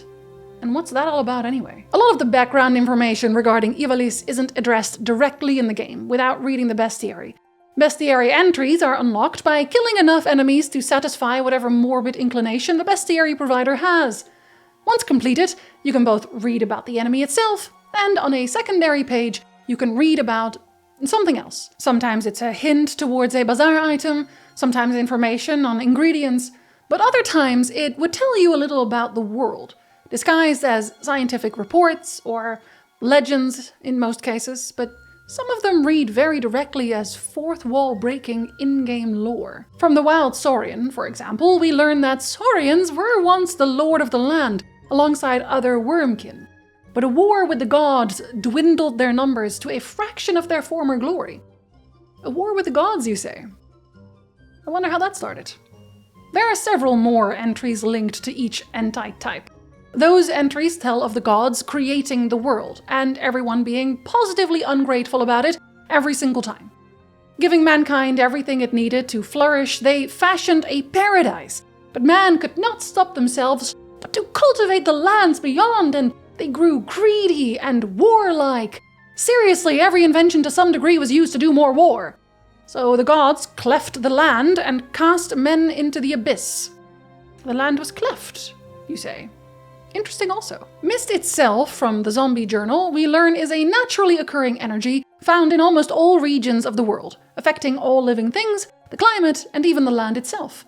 Magic is but one of the diverse methods of harnessing the power of mist, the most common being via its controlled release from magicite, an ore known to hold high concentrations of condensed mist within its crystalline structure. For larger effects, a greater amount of mist is required, making particularly rich magicite a valuable commodity. There are marked regional differences in the amount of mist contained in the atmosphere and soil. While typically invisible to the naked eye, high densities of mist will occasionally manifest in very visible phenomena. The highest concentrations of mist can even do damage, leading to over-rapid changes in the environment and violent behavior among animals and those more sensitive to the mist's effect. Wow, that all sounds a lot like... Anyway, hold on, let me finish. I promise I'm going somewhere with this eventually. Another entry, The Dead Bones, tells of a race called only the Ancients. They're dead, and we don't know why. Both their technological and magical potency exhibited by their relics are superior to current-day versions.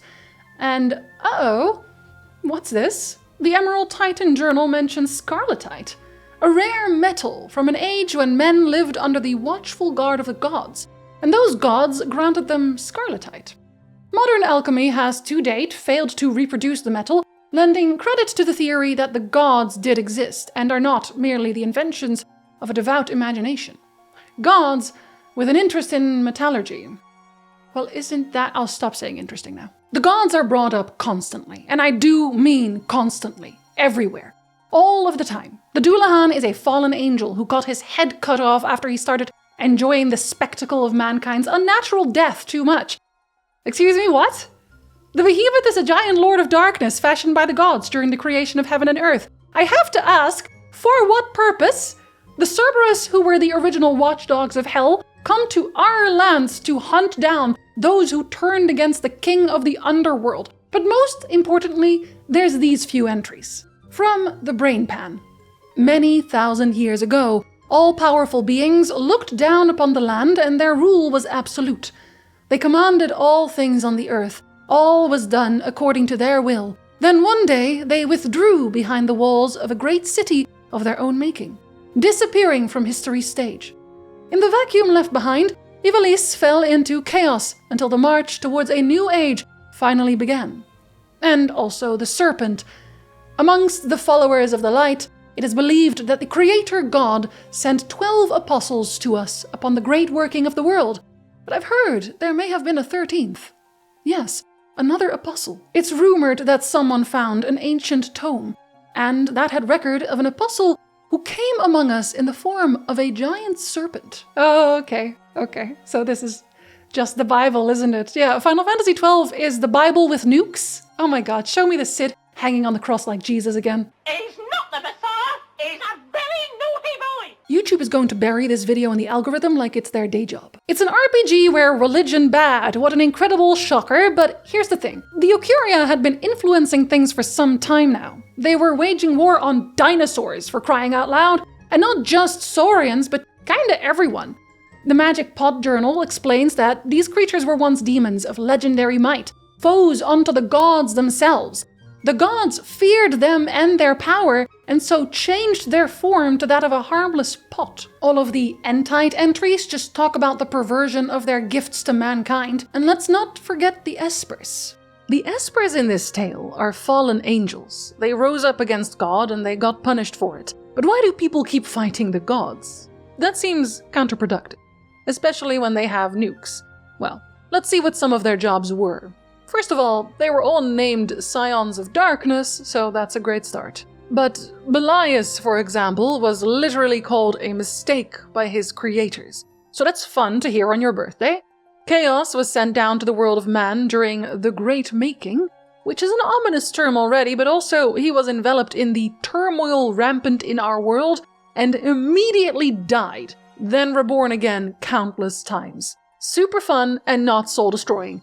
Zalera was, for all intents and purposes, Lord of the Underworld, which is always a fun job in every single account of every single organized religion ever in the history of ever. But people kept loudly cursing the heavens so aggressively that Zalera decided to join the rebellion.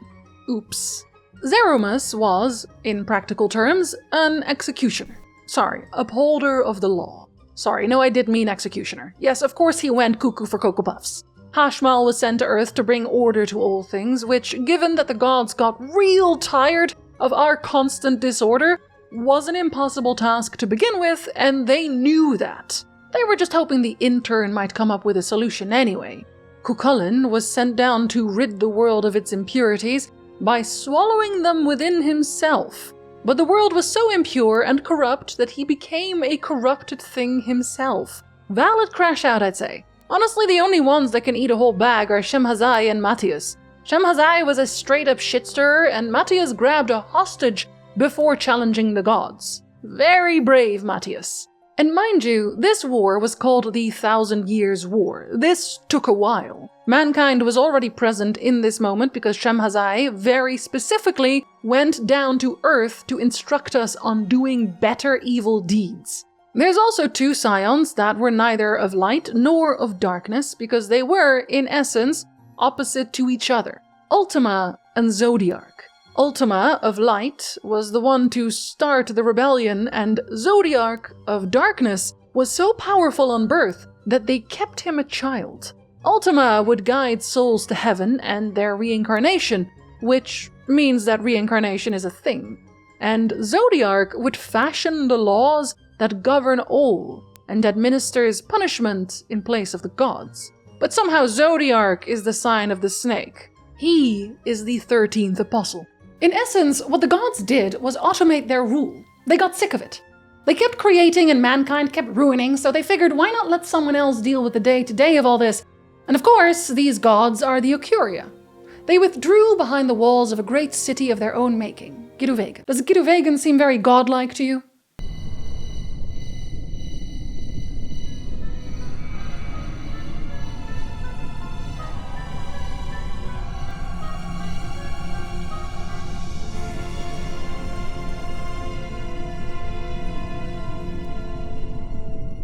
For argument's sake, let's say that the Occuria are truly all-powerful gods who can shape the world in their image. Why'd they let the city fall to ruin? Why didn't they wipe out the Saurians completely? Why'd they change the demons into still very powerful pots? Why is a fallen angel guarding their door? Their city in the sky looks grand, very heaven-like, but is it? Because the all-powerful gods lost control. Completely, even. Why aren't they showing off these great feats anymore? Why do they need a human to intervene on their behalf? There's only really two answers I can think of. One, they were so weakened by the war that their power was finally spent. Or, more likely, they were never gods to begin with, but pretenders. Deep in Giduvegan's great crystal pathways, we can find another creature, Omega Mark 12. Omega is a superboss, one you can't start until the endgame, really. This is what its clan primer says. An ancient weapon of war, traveling the rifts between dimensions. Its body is set with machineries and weaponry of a far higher order than anything made today. Though it is a construct, it was built with the ability to grow, and so it has evolved like a living creature. It generates the energy it needs to live by filtering and condensing mist from the air. Well, isn't that curious?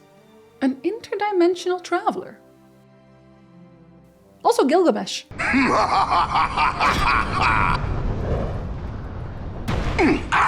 And we know this thing is old too, not to mention related to these mysterious ancients, because of the Zinganza Bestiary entry.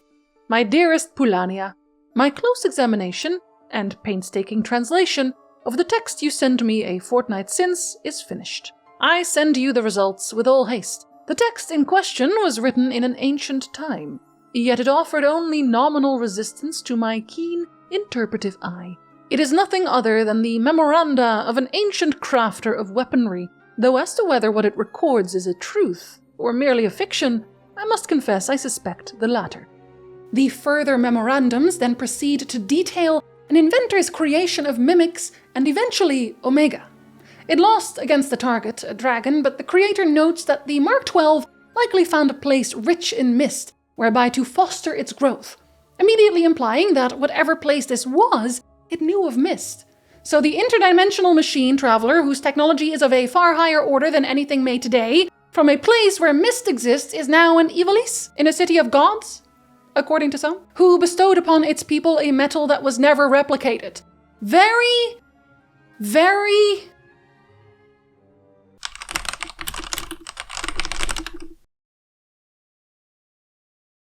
captivating? I think the Occuria are aliens, and if the translator from the Bestiary entry was able to translate the note regarding Omega, that likely means they were also the ancients, the exceptionally advanced civilization that disappeared suddenly. If one of their creations, Omega, was able to travel between dimensions, then the ancients themselves would be able to as well. Given the strange way Girovegan is set up, specifically the core of the city with its walls lined with alcoves and not much else, it conjures spaceship imagery. The gigantic crystal core filled to the brim with mist as its energy source. Fran offers that if we destroy the Sun Crystal, the source of all Nethicite's power, all other Nethicite would become useless as well. Manufactured Nethicite is an existing concept, so I would argue that there is no such thing as pure Nethicite. The Sun Crystal itself is manufactured Nethicite.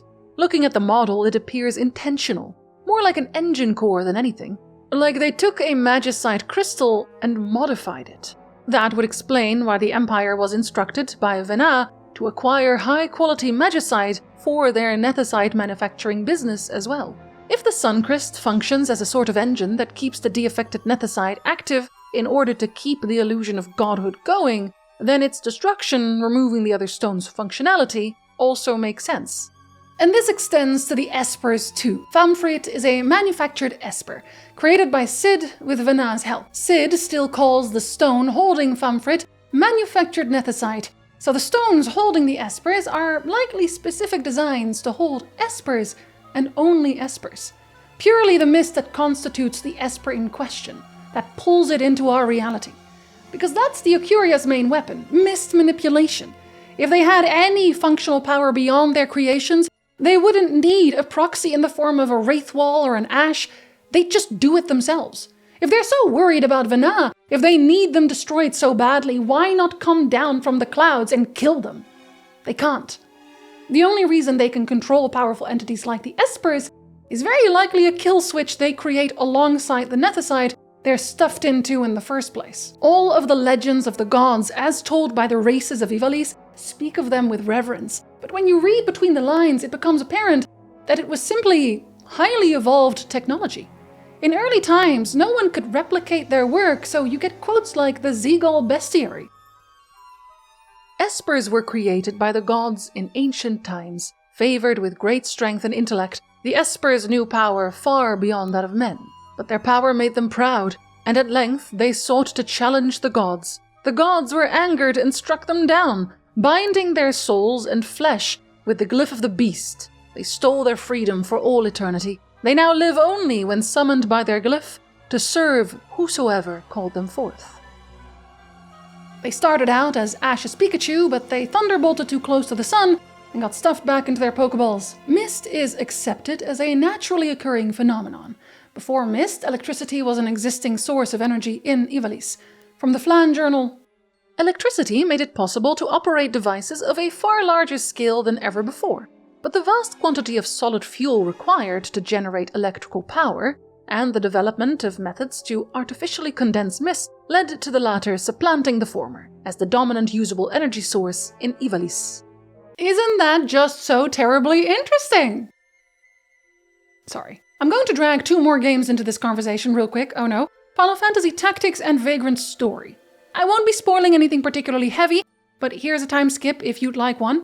Both of these games also take place in Ivalice. Vagrant Story apparently wasn't roped into the canon until later, but either way, the point is that they don't have mist. They both have magic and both take place in Ivalice, but mist isn't really a thing anymore. Mist magic, thematically speaking, made more sense in the original version of 12. Your mist bar and your mana bar were one and the same thing, whereas Zodiac versions separate the two. But for the sake of continuity, mist was what powered magic in Final Fantasy XII.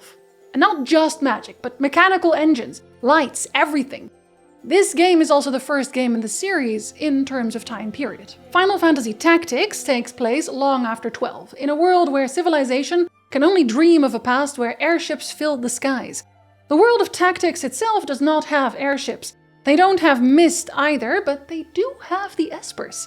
The stones that held the Espers in 12 are still present here.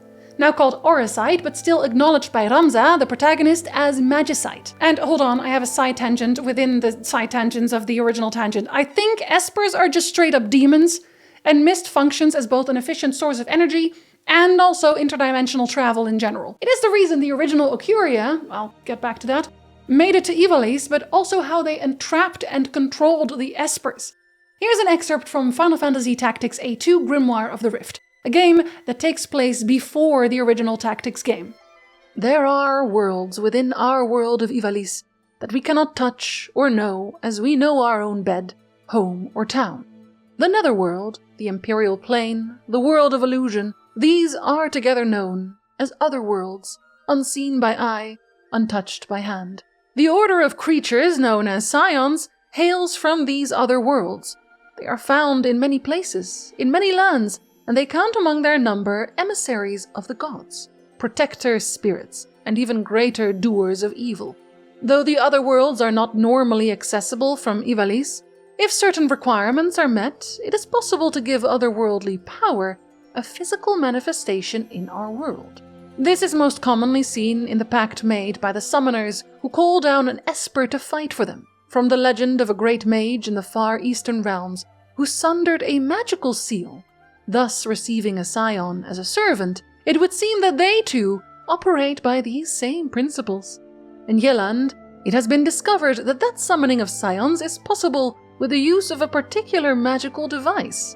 However, it is certain that the power manifested through this means is only an echo of the scion's true power. To evoke the true power of a scion, it would be necessary to harmonize oneself to the scion's being, fusing not only one's purpose with the scion, but one's own body and mind. That final section especially drives home the point that the Luchavi from Tactics are the types of summons that want to fuse with their host. A2 also makes mention of Jagd, the heavy on the mist type zones. In A2, where mist does still exist, as the closest in the timeline to 12, the mist is said to be so unstable that rifts keep opening around these areas. Now, obviously, Tactics Advance and by extension A2 are a bit iffy on whether it should be included in the true history of Ivalice, but really this passage already confirms what the original Tactics vaguely muses about. Demon summoning is part of the Zodiac Braves legend in Tactics, and the Luchavi during combat summon other demons to aid them.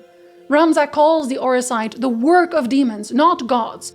The Grand Grimoire, mentioned in both advanced titles and Vagrant Story, seems a direct match for the Grand Grimoire of our own world, one of the more famous pieces of occult literature. A set of 2 books, one filled with instructions to summon demons and construct the tools with which to force the demon to do one's bidding, the Auracite.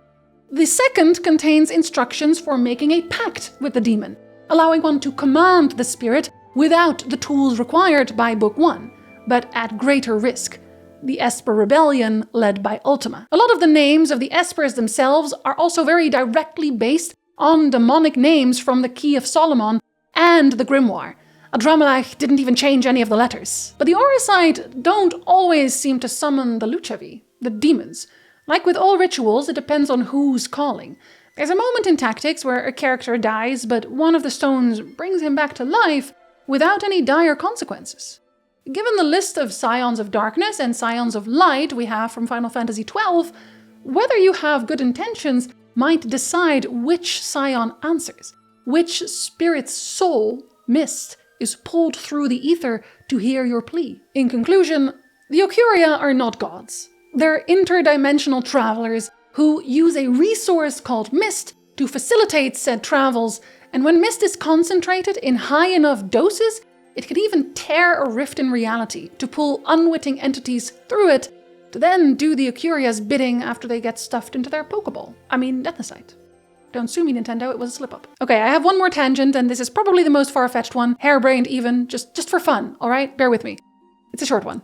What if the Occuria originate from the world of Final Fantasy IX? And I'm going to talk about Final Fantasy IX now, so again, here's a skip button if you don't want spoilers for that game, because I'm going to be spoiling pretty heavily. In case you haven't played 9 yet, here's the handful of important notes you need.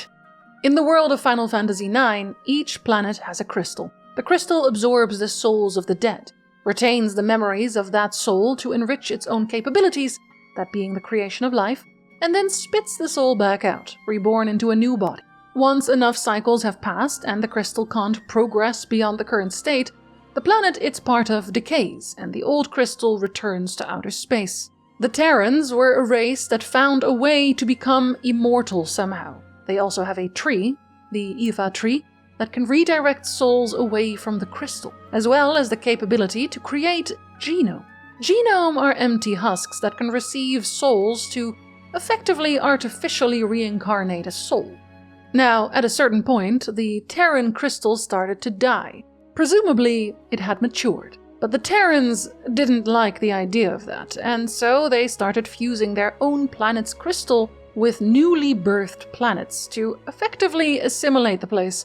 They would start circulating Terran souls through this new crystal, but I would theorize that the only Terran souls they added to the pool were things like wildlife, or what the Terrans consider lesser beings, not their own souls, the dominant civilization. That's how they achieved immortality, by pulling their souls and their souls only out of the pool. In Final Fantasy IX, they're short on time. Their planet is dying again, and they choose to merge with Gaia. But Gaia already has life. It isn't a new planet. It's already vaguely established. The merge fails, and they become a strange sort of amalgamation of both planets. A genome called Garland tries to fix things eventually by using the Iorveth tree to stop Gaia's souls from circulating, and only allowing Terran souls in. But Gaia's crystal is stronger than the dying Terran crystal, so it isn't enough. The Terran souls are still, in large part, Gaian. After circulating through the Gaian crystal, he installs a soul divider used to purify souls. When a soul tries to return to the crystal, the divider rips that soul apart and takes the Terran piece out to let it return to the crystal. But the Gaian part is expelled as mist. Mist. And this mist caused strife. Whatever area mist appeared, people started war, until people found a way to utilize mist as energy, fuel for airships. Final Fantasy IX also shows us a mist-made type of genome in the form of black mages. Okay, here's my theory. What if the Occuria are just Terrans that split off from the main group, trying to find another suitable planet to merge with? They found one, 12's planet, but it was too late. Terra had already run out of time. They'd merged with Gaia.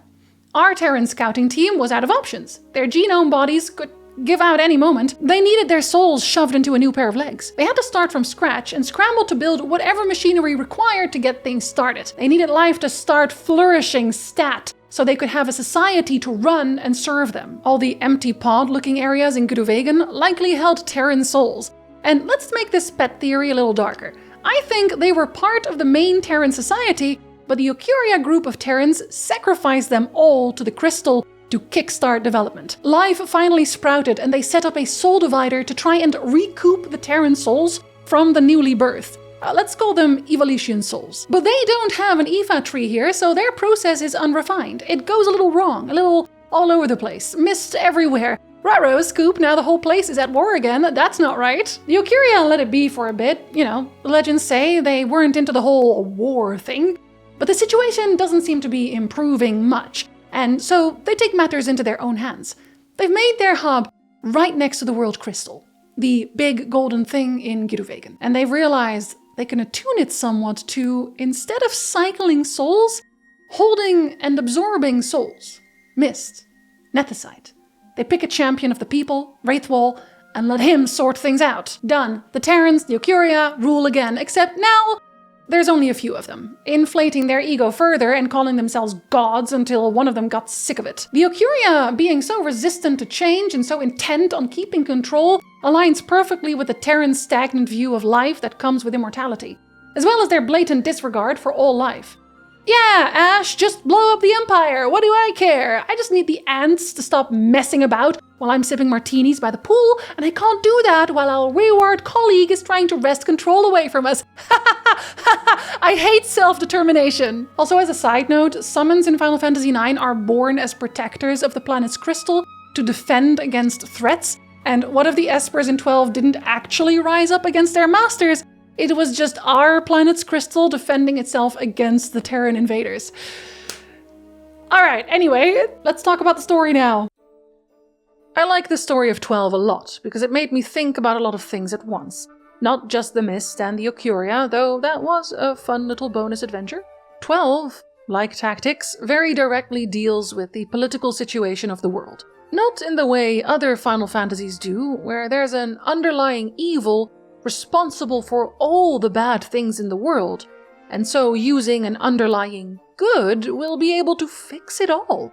Although the magical evil still exists too, but in a even if the evil didn't exist, things would still be pretty bad, and maybe we should improve society somewhat type of way. The Final Fantasy Tactics remaster released not long ago, and Yasumi Matsuno, Mr. Ivalice himself, posted this on the topic. Nearly 30 years ago, the collapse of Japan's bubble economy engulfed the nation's financial institutions in mountains of bad debt, triggering a wave of corporate bankruptcies, a sudden and extreme rise in unemployment rates, and stagnation of Japanese society as a whole. It was an era when many were robbed of hope, when dreams were measured by their price tag. Against this historical backdrop, I crafted a story. It was the story of Ramza, a young man who fought tirelessly against the entrenched social class system. It was the story of Delita, who sought to take advantage of this confusion and despair to advance his own social position. It was a story of a peculiar destiny in which friendship and betrayal intertwine. And now, in 2025, a time when inequality and division are still deeply rooted in our society, I offer this story once again. The will to resist is in your hands. Matsuno clearly feels very deeply about the plight of the people, cares about the injustice on display both then and now, and the world of Ivalice is a good creative outlet to showcase those feelings. There are no evil corporations, evil sorceresses, evil demons that we can defeat to save the world forever.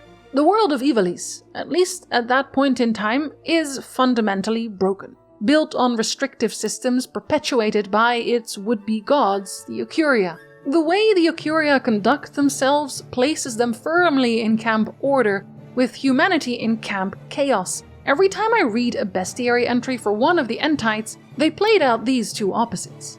They gave us fire for warmth and knowledge, then we used fire to kill, and that wasn't supposed to happen. Have some punishment. They tried to freeze the wars, quite literally, but we could not be contained. Have even more punishment. They gave us light to drive out the cold and fear, but we wanted to make our own lamps, so the Occuria took their ball and went home, and so on and so forth. Order does not appreciate the chaos of free will, whatever form that takes. But without chaos, there is no forward momentum. And without forward momentum, we cannot improve. Endless order, endless inertia, leads to eventual decay. The gods retreating, leaving their subjects, was not a choice they wanted to make. I believe their literal power, their physical energy output, was waning, and they were forced to lower their energy expenditure. There's something to be said for the Occuria being constructs infused with the souls of their prior fleshy form too, but I'll try not to go on a tangent again. Either way, even in this weakened state, they refused to relinquish their power, and instead act through intermediaries like Wraithwall. But the Occuria still didn't care about their subjects. Either way, humanity was insignificant to them, so they gave Wraithwall access to the de-affected Nethicite. The Nethicite of all Nethicite. The kind that wipes entire landmasses off the map. Ivalice once had many kingdoms and countries. You can read about that in the Lost Soul Bestiary entry. Wraithwall was from a small country himself, but because he was willing to bow to the demands of the Occuria, he was given the means to unify the land, creating the Galtean Alliance and starting a golden age. But what does that really mean? Who writes history? Who gave us this Wraithwall was a great guy rhetoric to begin with? History is written by the victors. The way most of the bestiary entries and most of the in-game storytelling paints it is that the world was in turmoil, just general turmoil, and Wraithwall rose up and made it all better, except that same world is littered with ruins, long-gone civilizations, and Jagd zones. The Sleipnir enemy and bestiary are a link to a now long-forgotten land. The Paramina Rift is covered in ruins of great cities, built during the years of the Galtean Alliance. The Paramina Rift itself is believed to have once been a rich and verdant land, and that a climate change brought about by the mist made it into the cold, harsh Jagd that we see today. Jagd is just an overflow of mist, so what happened here? Wraithwall? The way our current-day problems start is essentially with the Occuria defector Vena. They bring the knowledge of Nethicite to the humans of Ivalice, and that's what starts the entire circle of war and the eventual intervention of the rest of the Occuria. Now, I'm not saying that the earlier civilizations were in the same situation, but I do believe that the Occuria were loath to see humanity work things out for themselves. They wanted peace now, whatever the cost. They first approached the Garif to use the Nethicite, but the Garif chief tells us that the manner of its use eluded us. He also mentions that the Nethicite is insidious and feeds on power-hungry people. Guy wanted the Nethicite to seize power himself. Ash lusted for revenge. The chief may not have meant it literally, it's the allure of power. The Garif were content, they were not interested in conquering the world, but the Humes were eager, especially a king from a small, relatively unimportant country. I don't think Wraithwall was a good guy at all. The Occuria said, "Do you want to form an alliance with me?" Then handed Wraithwall some nuclear bombs and told him to go off, king. He used the Nethicite to literally nuke his opponents out of existence, which really... There's no basis for a system of government. Wraithwall created a lasting peace by saying, "Stop that, or I'll blow you up." But the Nethicite explosions had consequences. When the stones release the mist they hold, they do a few things, depending on what's in the vicinity at the time. As in Nabudis, it essentially erased life. It made the place completely uninhabitable for most people, and the remaining mist starts attracting and sometimes creating monsters. It can also create Jagd, as the game describes them, regions of mist-laden winds and magicite-rich soil.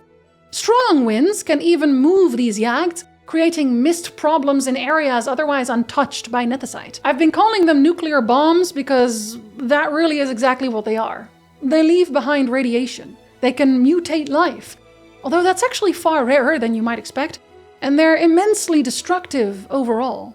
And I do believe the initial destruction was immense. I did a bit of reading up on the general effects and capabilities of nuclear bombs, and if Matsuno was keeping to relatively similar rules in terms of behavior, the Sky City of Bujerba is a great example. From the Headless Bestiary, the magicite mines of the Skylands are superior to the crystal mines on the surface in both quantity and quality of ore. Now, there is a type of magicite called Skystone. Specifically, Bujerba has especially high-quality Skystone. Skystone is used to make airships fly, meaning they have some way of defying gravity baked into their structure.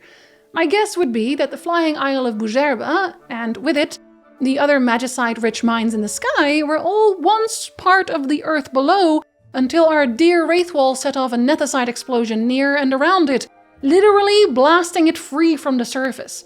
When a nuclear bomb is set off near the surface, a lot of its energy is directed into the soil, so when the Nethicite was set off, What did we infuse the floating island with, chat? Nuclear radiation! That's right! Nuclear radiation!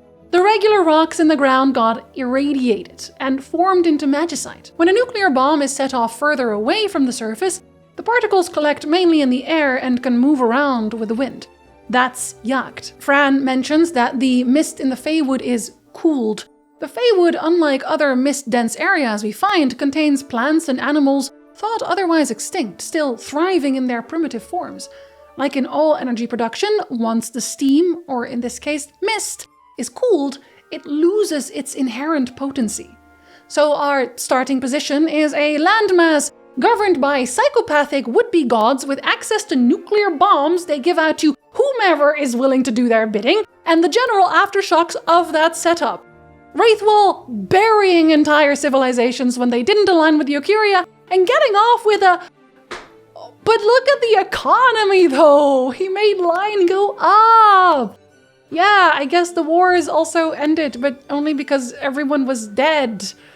Not a great status quo to uphold. Thankfully, one person is willing to shake things up. Our hero, of course, Vayne Solidor. At one point or another, Cid is approached by Vana to assist him in creating his own nethicite, manufactured nethicite. To put the reins of history back in the hands of mankind, Cid agrees, and he in turn approaches Vayne to enlist his aid. They will need the de-affected nethicite for Cid's research. Now, I hear you thinking, isn't Vayne the bad guy? I mean, his name is literally an adjective. It's a bit on the nose. But I don't think he's vain because he thinks he should be ruling the world. I think he's vain because he believes he can truly save the world. He's the one. And so does Cid. So does Ashe. They're all a little misguided, but they're definitely stuck on the greater good train of thought. The difference between our main party and the Vayne Cid Vana get-together is that Ashe is surrounded by several moral compasses, that being the rest of the party. The main criticism I heard about Final Fantasy XII was about its characters, also that the story was bland and it was a Star Wars ripoff and so on and so forth. Van is too bland, he's too normal, he's not a true main character, and that's because he isn't. Van is only the main character insofar as he's the guy we control within city limits. He's our introduction and our middleman, so we can get thrust into the adventure. And that doesn't feel good to a lot of people. The story needs a main character. Your character has to be important. Actually, the most important. But because of the type of story 12 tells, you can't really have a person as a main character.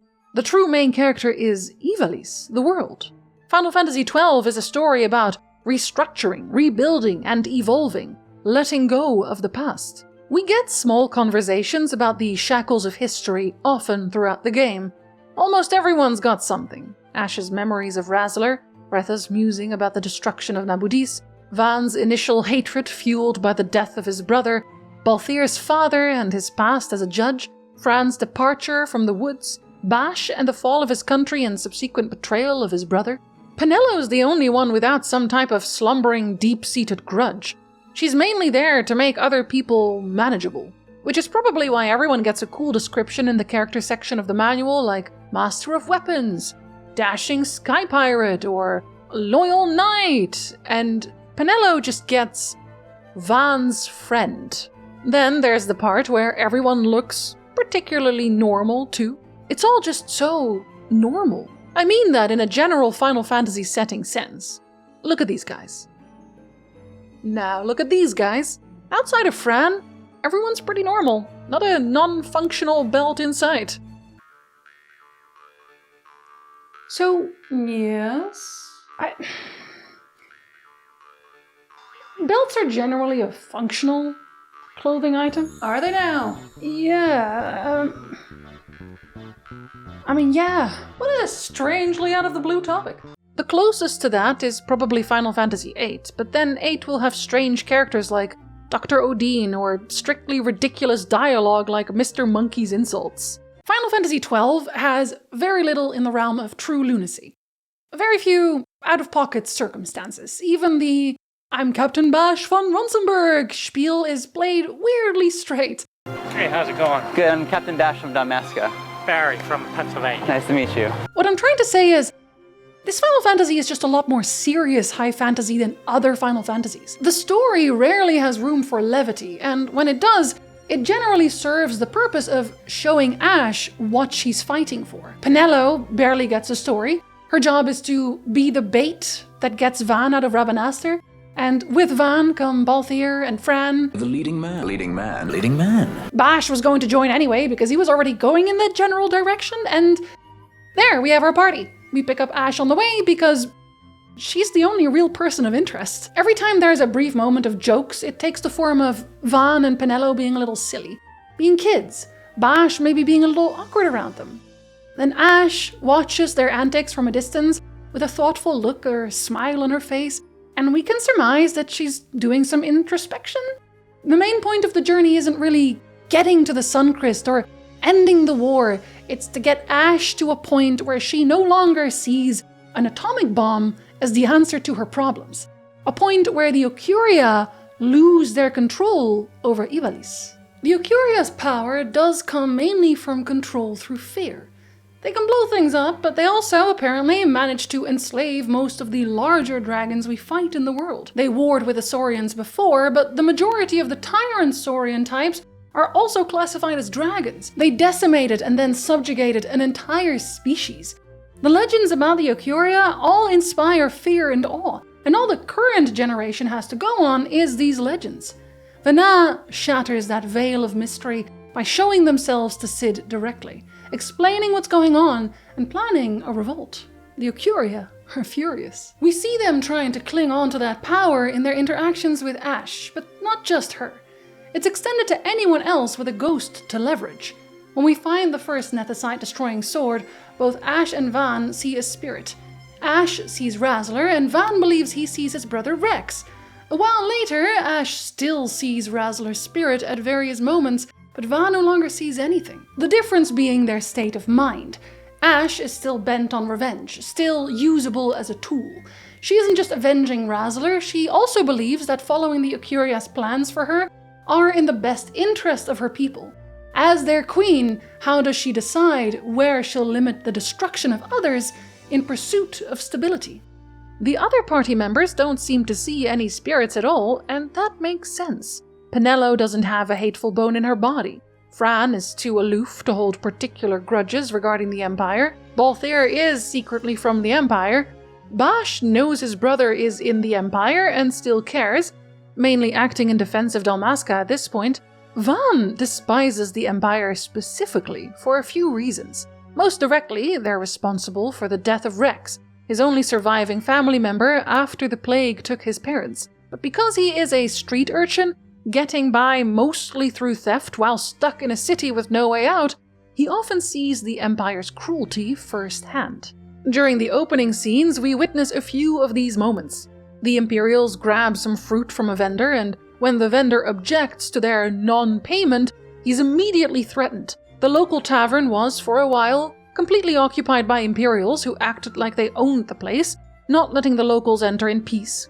The juxtaposition of legal stealing through Imperial rule and Van's street rat version of the same thing paints an immediate picture of the situation Dalmasca is in. Following that, the city comes to a standstill when the new Imperial consul, Vane, arrives. Not only are the locals once again expected to scrape and bow, but they also prepare the banquet in his honor, empty the streets for his parade, and occupy the king's palace. Beyond that, the merchants and Van stuck outside the gate moments before the event are confronted with the fact that a few expensive parade chocobos have more value than their human lives. This here's a pedigreed parader, boy. Cost tens of thousands of gil, this one did. Yeah. I mean, that's very impressive for sure. Yeah, super expensive. Yeah. Van truly loathes the Empire. Ash, of course, is of Wraithwall's blood, and given that the de-affected Nethicite reacts to said blood, it's likely that the Occuria have implemented some form of scanning functionality in those stones to alert them to a Wraithwall descendant entering the chat. It made Ash an easy target to begin with. Playing on her lineage would make her more agreeable, but the death of Razzler and the taking of her kingdom would set her on edge more than anyone else in the party. The difference later becomes purely emotional. The Empire has done terrible things, and Van doesn't forgive them for those terrible things. But he was initially stuck in both Rabanastre and his own head. He dreamt of becoming a sky pirate, of freedom. With that out of reach, he clung to the only thing he had left, hatred. Now that he's traveled for some time, especially with Balthier and Fran, who in turn take Van and Penelo under their wing, he's changed his perspective. In a scene just before Ash and Van discuss the spirit sighting, Balthier asks Van what he wants, what he's looking for. Van can't answer the question, but in the later conversation, he had an answer. His past hatred often made him feel very alone. Once he understood how little he could do about the injustice surrounding him, and admits that he really only followed Ash because he wanted a distraction. He was running away, but he wouldn't anymore. He would look for real, better reasons to live instead. Then, when Razzler shows himself again, after finding the Sword of Kings, Van tells Ash he didn't see anything. In Vane's case, we don't see a lot of the inciting events. He's introduced as the antagonist and ends as the antagonist, an obstacle to overcome. Not without merit, he's killing a lot of people, but I think his reasons would make more sense if, instead of following Van and Ash, we had followed Vane and his father, Emperor Gramus. Arcadia has a fairly stormy history right out the gate. Once it established itself as an empire, House Solidor immediately butted heads with the then powerful military, the Lich Bestiary tells us. Solidor won that struggle and proceeded to initiate far-reaching revisions to the law in an attempt to prevent any further challenge to its supremacy. Not ominous at all. The judges are presented as House Solidor's personal guard. They quite literally uphold the law, making the entire system ripe for corruption. But even beside that, the Solidor system is not impervious to corrosion from within. During the Arcadia throne room cutscenes, we learn that in the past, Vane was ordered to execute his two older brothers. His brothers who were accused of treason. Emperor Gramus himself signed off on this, but Judge Drace does not believe they were traitors at all. And neither do I. It's far more likely that they were set up by the Senate, as they attempt to set Vane up for a similar fate. The Senate, mirroring real life, consists of a group of extremely old men all desperately trying to cling on to power while doing absolutely nothing to improve the world around them. House Solidor's rise to power quashed the Senate's influence somewhat, and they're still mad about it. Perhaps they initially thought Vane would be easy to manipulate, but during the events of the game it's made clear that they're scared of Vane. He's too capable. With Gramus on death's door, though, they're faced with an imminent future that sees Vane on the Imperial throne. Given his ruthless nature, it was unlikely that he would bend to the will of the Senate as easily as his father seems to have done. It isn't surprising, then, that the Senate latches on to the destruction of the Leviathan fleet as a way to rid themselves of Vane. The fleet was of course destroyed on account of Judge Guy and his delusions of grandeur. Vane had nothing to do with that. The Senate couldn't care less. It was an opportunity. As they make their demands, the Emperor calls the Senate's decision to immediately execute Vane for his loss of the fleet convenient justice. The Senate, truthfully, seems almost gleeful about the situation, calling Vane capricious. Ironic, given Vane's carefully planned actions throughout the game. They jump at the opportunity to put Larsa on the throne, thinking him malleable and easy to manipulate on account of his youth. I mentioned this during the initial story run-through, but I believe that by this point, Emperor Gramus finally understands that the Senate would never be satisfied until they'd clawed back every ounce of power they'd lost. And for that to happen, House Solidor had to fall in its entirety. And so his death is planned by Vane and himself. Gramus would not see another son executed, and he would not see Larsa made a puppet.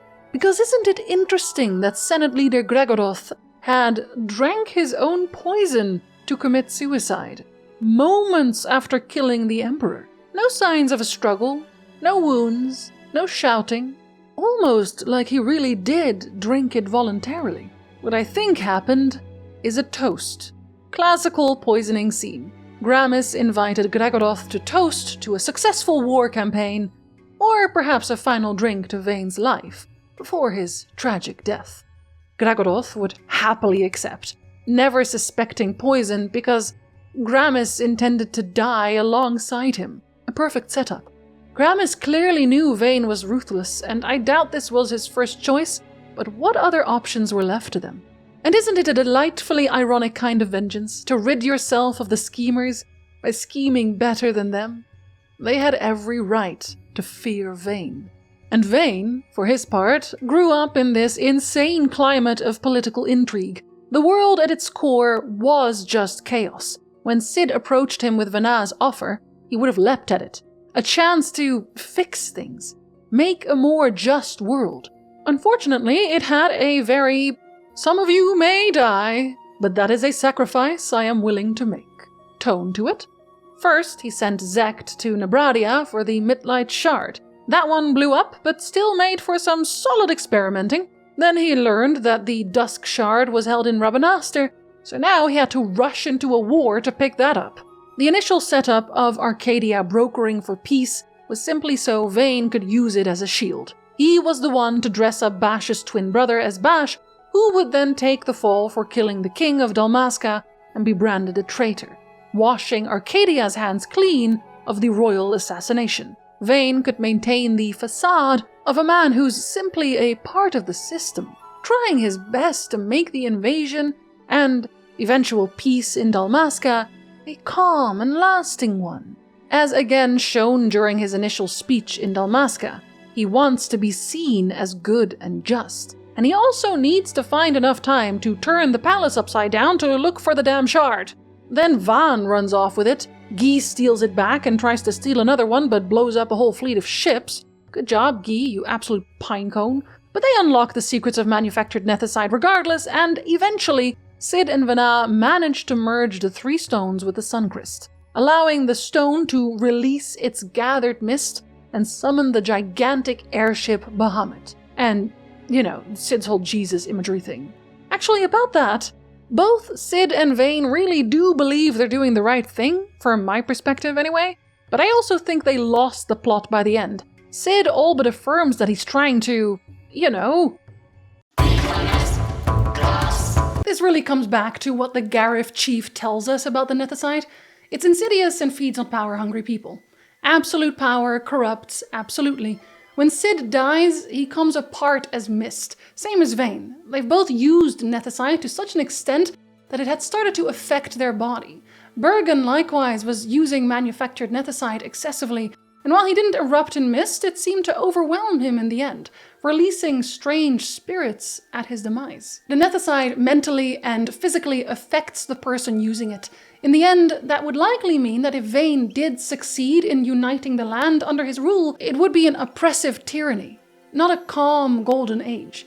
His speech aboard the Bahamut reflects his state of mind well. Put an end to this. They have already surrendered. Let us make of this an offering. One he might see even now. Vanna, what say you?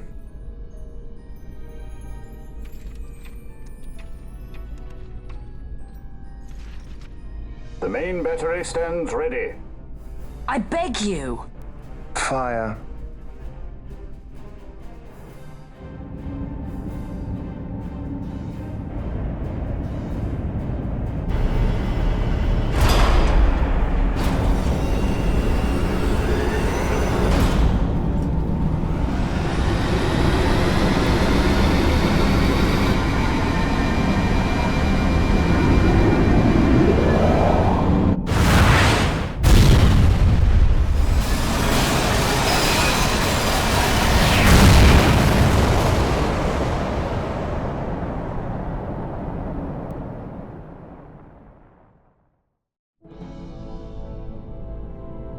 Why this? Once they see that there can be no surrender, the resistance must needs come at us with all they have.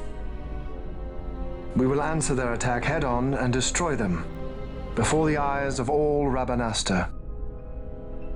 If you do this, the people will only grow to hate you the more.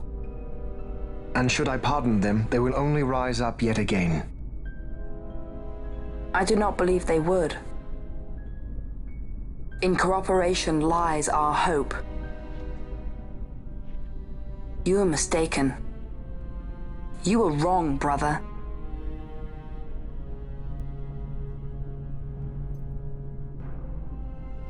And if I am? You had best find the strength you need to correct me then. The resistance had surrendered, but Vayne still chooses to destroy them all, on the off chance that they would rise up again. Might they rise up again? Potentially, but even he must have seen that Rosaria was behind this initial provocation.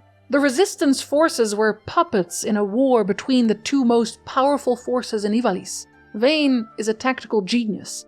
He simply chose to use the puppets for his own gain, human lives as chess pieces. And if for some reason he didn't recognize Rosaria's hand in all this, it would mean that he already sees daggers in the dark at every turn, potential enemies at every turn. And then there's Vana who, when Vayne turns to them to ask how they feel about sparing the resistance, chooses violence as well. Vana, who was in control of Judge Bergen when he struck down the Grand Kiltius to prevent him from aiding in a peace treaty. For as much as Cid boasted about putting the reins of history back in our hands, Vana was using him and Vayne as puppets too. In the end, when Vayne calls for Vana, he perceives his actions as a failure. Vana assures him that he accomplished their goals regardless. This is of course assuming that I'm correct in saying the Occuria brought Mist to this world to begin with, but what I think Vana's ultimate goal was, in the end, is the eradication of Mist.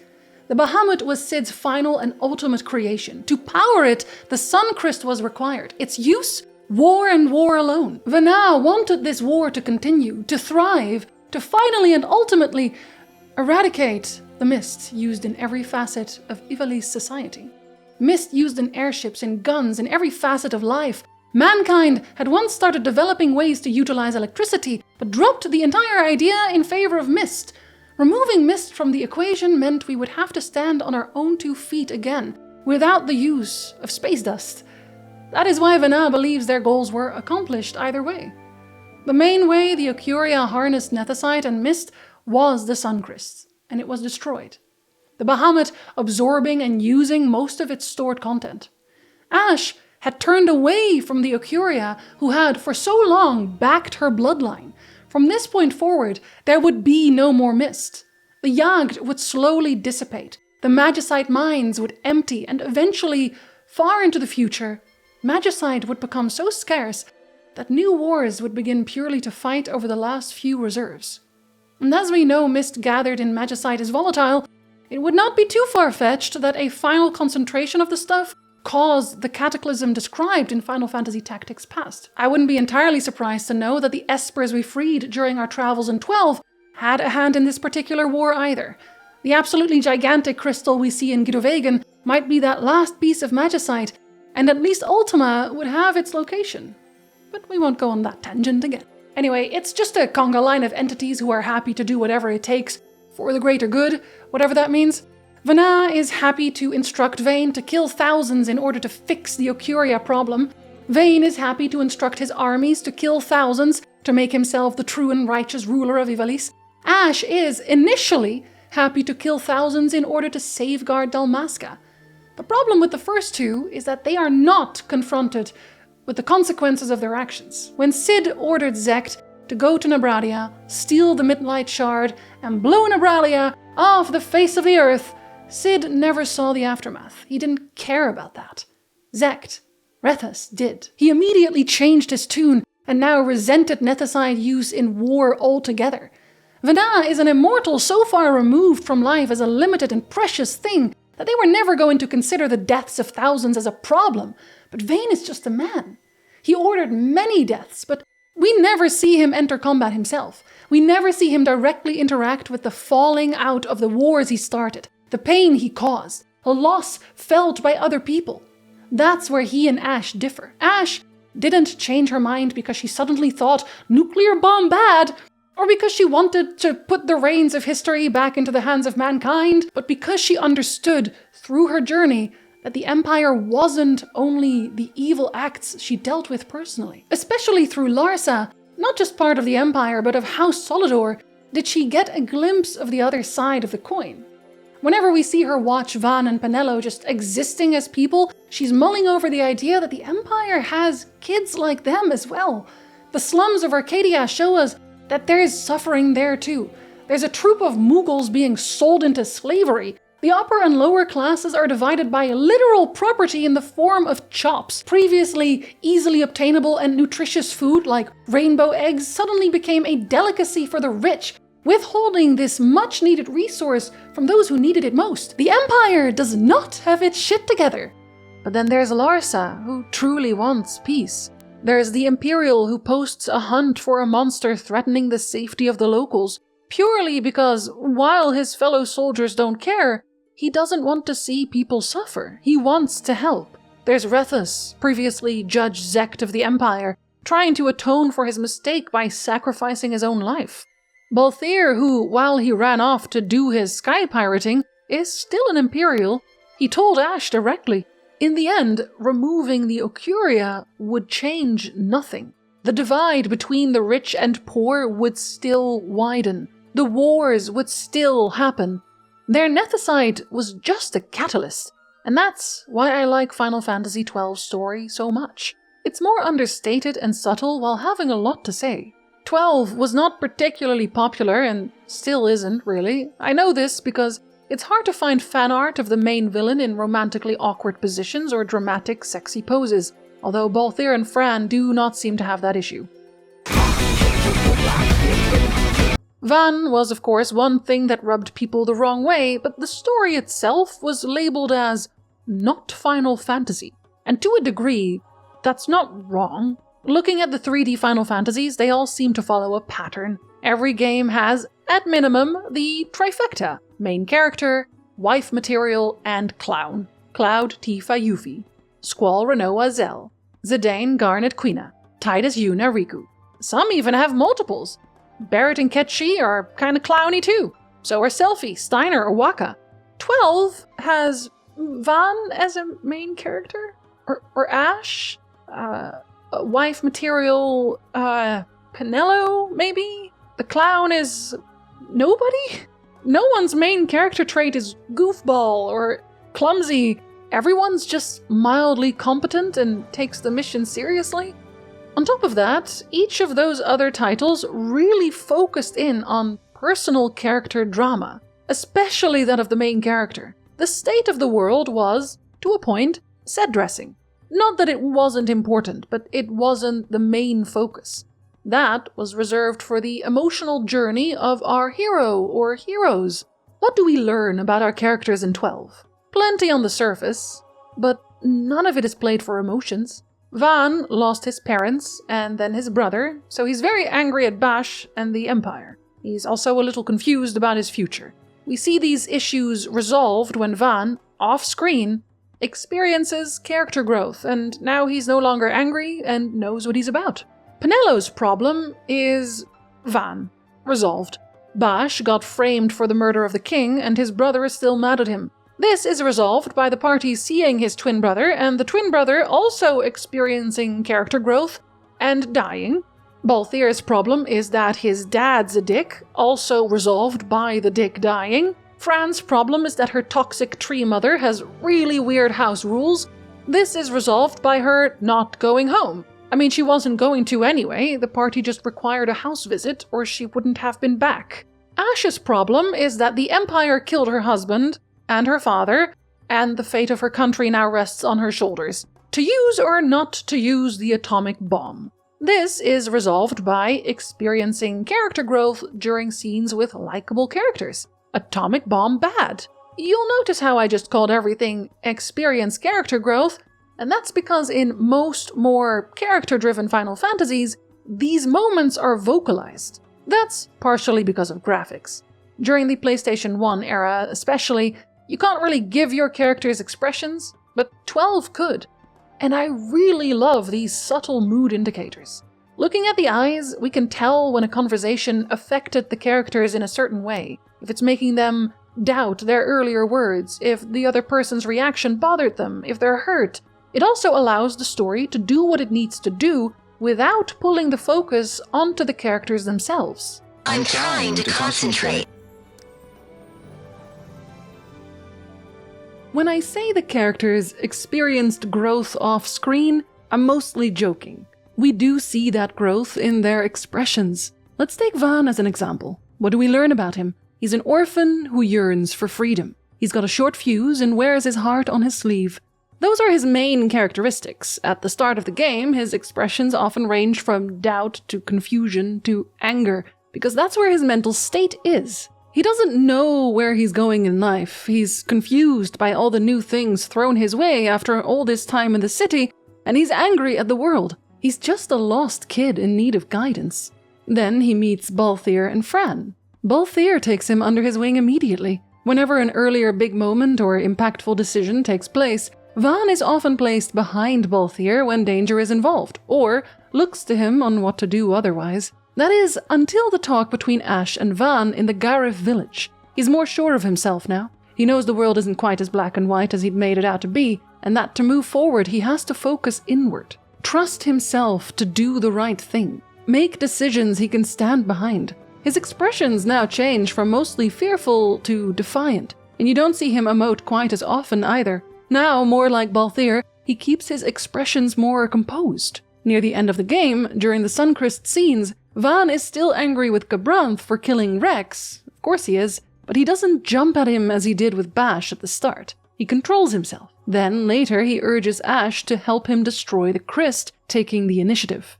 Technically, his story ends when he talks to Ash about letting go of the past, but his actual growth is mainly shown through his demeanor.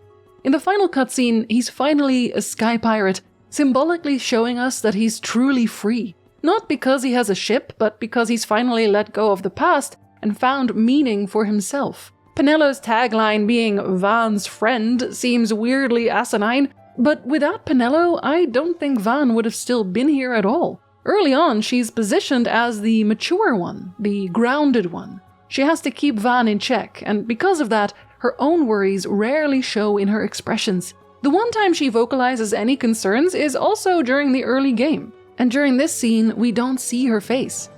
And Van, try to stay out of trouble. For me, I don't know what I'd do if you weren't here, if something happened to you. Van is all she has left after her parents' deaths. If she loses Van too, she'd be alone. When they finally reunite during the jailbreak, that worry is written on her face, but as time passes, and Penello insists on being included in yet another one of Van's initially terrible ideas, she breaks free from the Van's friend tag. As Balthier takes Van under his wing, Fran and Penello bond as well, basically taking over for them in the end. She's not just a friend, she's a partner. Every character gets some type of experience communicated purely through glances or overt movement. Ash keeps gently touching Razzler's wedding band that she still wears on her middle finger whenever she thinks on what to do about the Nethicite. Balthier notices this behavior, and it's why he eventually asks her for the ring as payment. Not because he wanted it, but because he understood that it was just another link to the past, holding her back from becoming her own person, making her own decisions. Another link tying her to the Nethicite. Fran's interaction with her sister Yote is significant to her in subtle ways too. She enters the village assuming that her sisters hate her. Then when Yote tells her that the woods long for the child gone from under her boughs, Fran calls it a pleasant lie, but smiles faintly. She smiles again on her departure. Yote doesn't hate her, she misses Fran. They just don't put it into words. But Fran leaves with a weight lifted from her heart, safe in the knowledge that she has her sister's love. Ash gets the most visual progression out of everyone.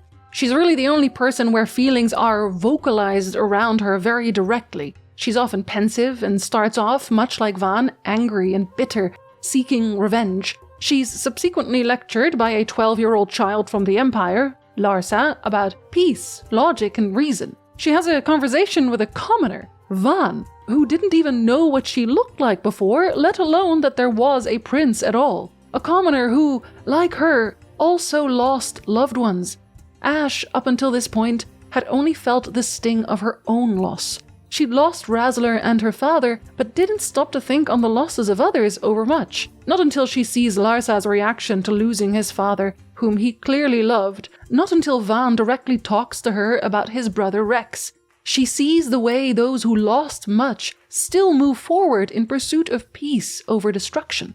That is where her decision comes from in the end. Her expressions begin to soften more, and anger once again makes room for determination.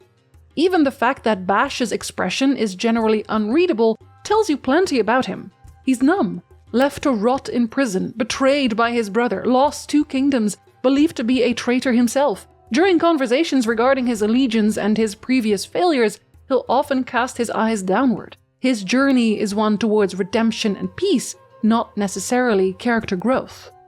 In telling the player about these emotions through expressions, it leaves room for the game to allow for important character moments without overshadowing the main plot of the game, the political turmoil and the war that follows. A good majority of the Final Fantasy audience, especially during 12's release, were not particularly interested in a complicated political storyline without the bells and whistles that Part 7 through 10 introduced. Hear me out. The earlier Pixel Final Fantasies were, for the most part, gameplay-centered. It was a pure RPG grind and explore experience. Entry 4, 5, and 6 started to build on story, but those stories were generally still superficial, revolving around basic fantasy story settings. The evil is going to destroy the MacGuffin, and if that happens, the world will end. No reason needed beyond the evil being evil, and evil likes to destroy worlds. Final Fantasy VII introduced its first truly political plotline. It was eco-terrorism. But sometimes, more often than I'd like, I'll hear fans of 7 yell about the apolitical nature of the game. Controversially, I'm not that surprised. 7's plotline is inherently political. The world is getting destroyed again, but it's not done by a faceless alien evil, at least not initially.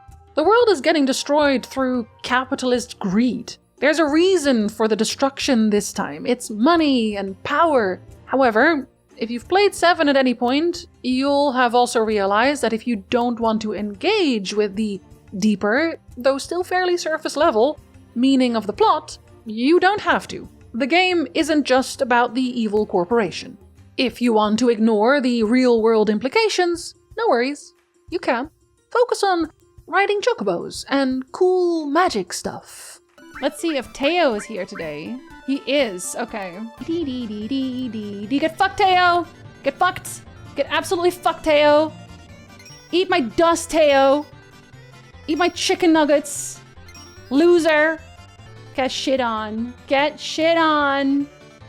You thought I was gonna stop sprinting at any point? Guess again! Ain't happening! Sprinting all the way to the finish line! God, can you believe these other chocobo who are not fast as hell? Get out of here. Nice try, Teo. I'm lying. That was a shit try. You suck. At the end of the day, 7's story does diverge from the political core to some degree to focus on the characters in a more in-depth fashion. Cloud is the main character of Final Fantasy VII. His story is important. His feelings, his connection to the other party members is important. The party members themselves have stories to tell too. Getting to know them and understanding where they're coming from is part of the fun. Final Fantasy VIII, once again, has political undertones, but equally lets you off the hook fairly early on to bring the focus back to Squall and Friends. Ditto for 9, and don't get me started on 10. Or do, I have a separate video about 10. Starting from 7, the plot moved away from the faceless evil trope. The evil now needed a reason, but this was Final Fantasy. It still needed the fantasy part in equal measure. Forcing the player to focus on the politics of the situation wasn't going to happen until 12. Final Fantasy XII doesn't let the player off the hook at any point. The main plot is politics. There's a war on. You have to engage with the horrors and devastation it brings. Most of the cast has lost loved ones to this war. Van and Penelo are orphans, Ash lost her father and husband, Bash lost the soldiers who trusted him as well as friends, his freedom and honor. 12 doesn't let the player forget war exists. It doesn't let you take leave of the situation. No, there is no evil alien monster working in the background to influence the hearts of men, to do their bidding and make the Empire do evil things. Human beings are the evil. We didn't need the help. Our hearts were susceptible to the pull of greed and power all on their own. In turn, this makes the story feel more serious. There's less room for jokes and lightheartedness in a lot of cases. And while the individual party members do have stories of their own, those stories are again directly influenced by the ongoing war, and so take a backseat. It's inescapable. A story of this kind hadn't been done in previous Final Fantasies, and it didn't work for everyone. Before I streamed the game on Twitch, I had tried playing 12 as a child as well. I did not get far. I was young, of course, and I didn't understand a lot of the nuances the game was trying to work with. I got lost on who was fighting who and why it was important. I felt strangely overwhelmed and put the game down because of it. I don't think I was alone in that feeling. To get the most out of 12, you have to want to engage with the themes. Child me was unwilling. When people say that 12 doesn't feel like it's a Final Fantasy game, especially in the past, it feels like the effect of nostalgia. The idea that real Final Fantasy is just whatever your favorite Final Fantasy was means the developers can't win. They're held back by this fervor from fans who just want to see another installment of their favorite version of the series. But what that favorite thing is differs greatly from person to person. My favorite is 10. There are people who tell me they think it's boring. I enjoy 8, and people have a lot to say about that. But there really is no Final Fantasy game that I hate. There's something in all of them that I appreciate to some degree, even if it doesn't make it into my top 3. I love Final Fantasy XII because it's trying a million different things. They didn't always work out, but it was a fun experiment, and the story gave me a lot to think about. So no, Final Fantasy XII's story doesn't lend itself to a true main character well. It is truly and purely a political intrigue setting, and overarching political themes very rarely focus on a single person. In the grand scheme of things, Vaan just isn't very important. No one in the cast truly is, save Ashe as the princess and potential queen of Dalmasca. Ashe is essentially the only character without whom the story would not be able to take place at all. We start our quest because of her. We can open the Tomb of Wraithwall because of her. Gain access to Gidovegan and the Sword of the Occuria because of her.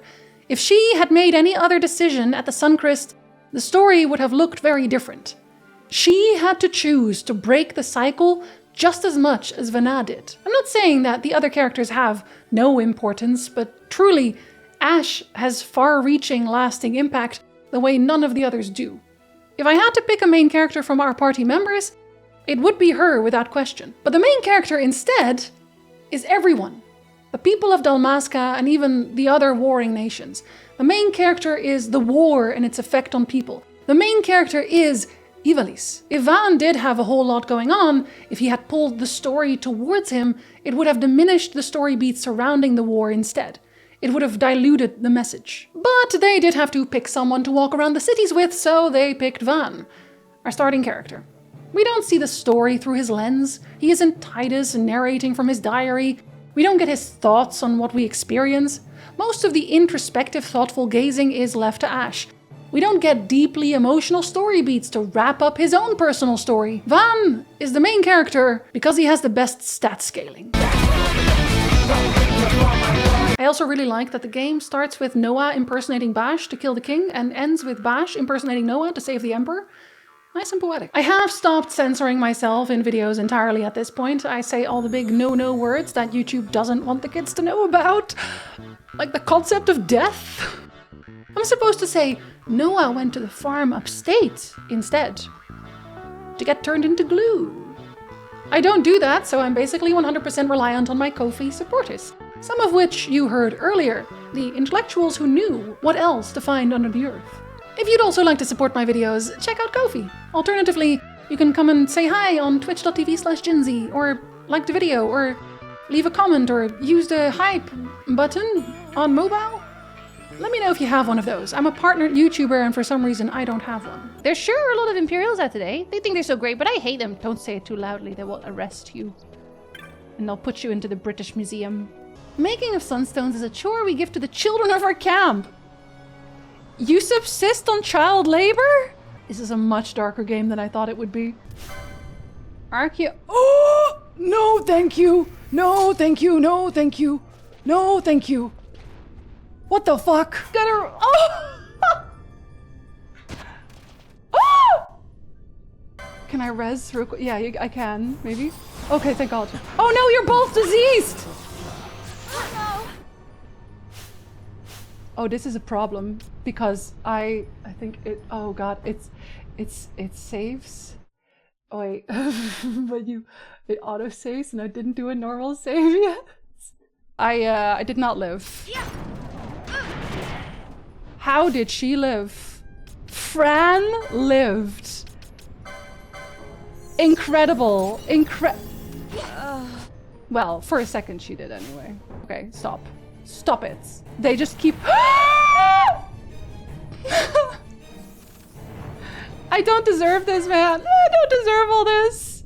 We are all diseased. How could this happen to me? Very easily, it turns out. Oh my goodness. Well, now I'm just stepping on every trap, aren't I? Oop, and that's a dead lady.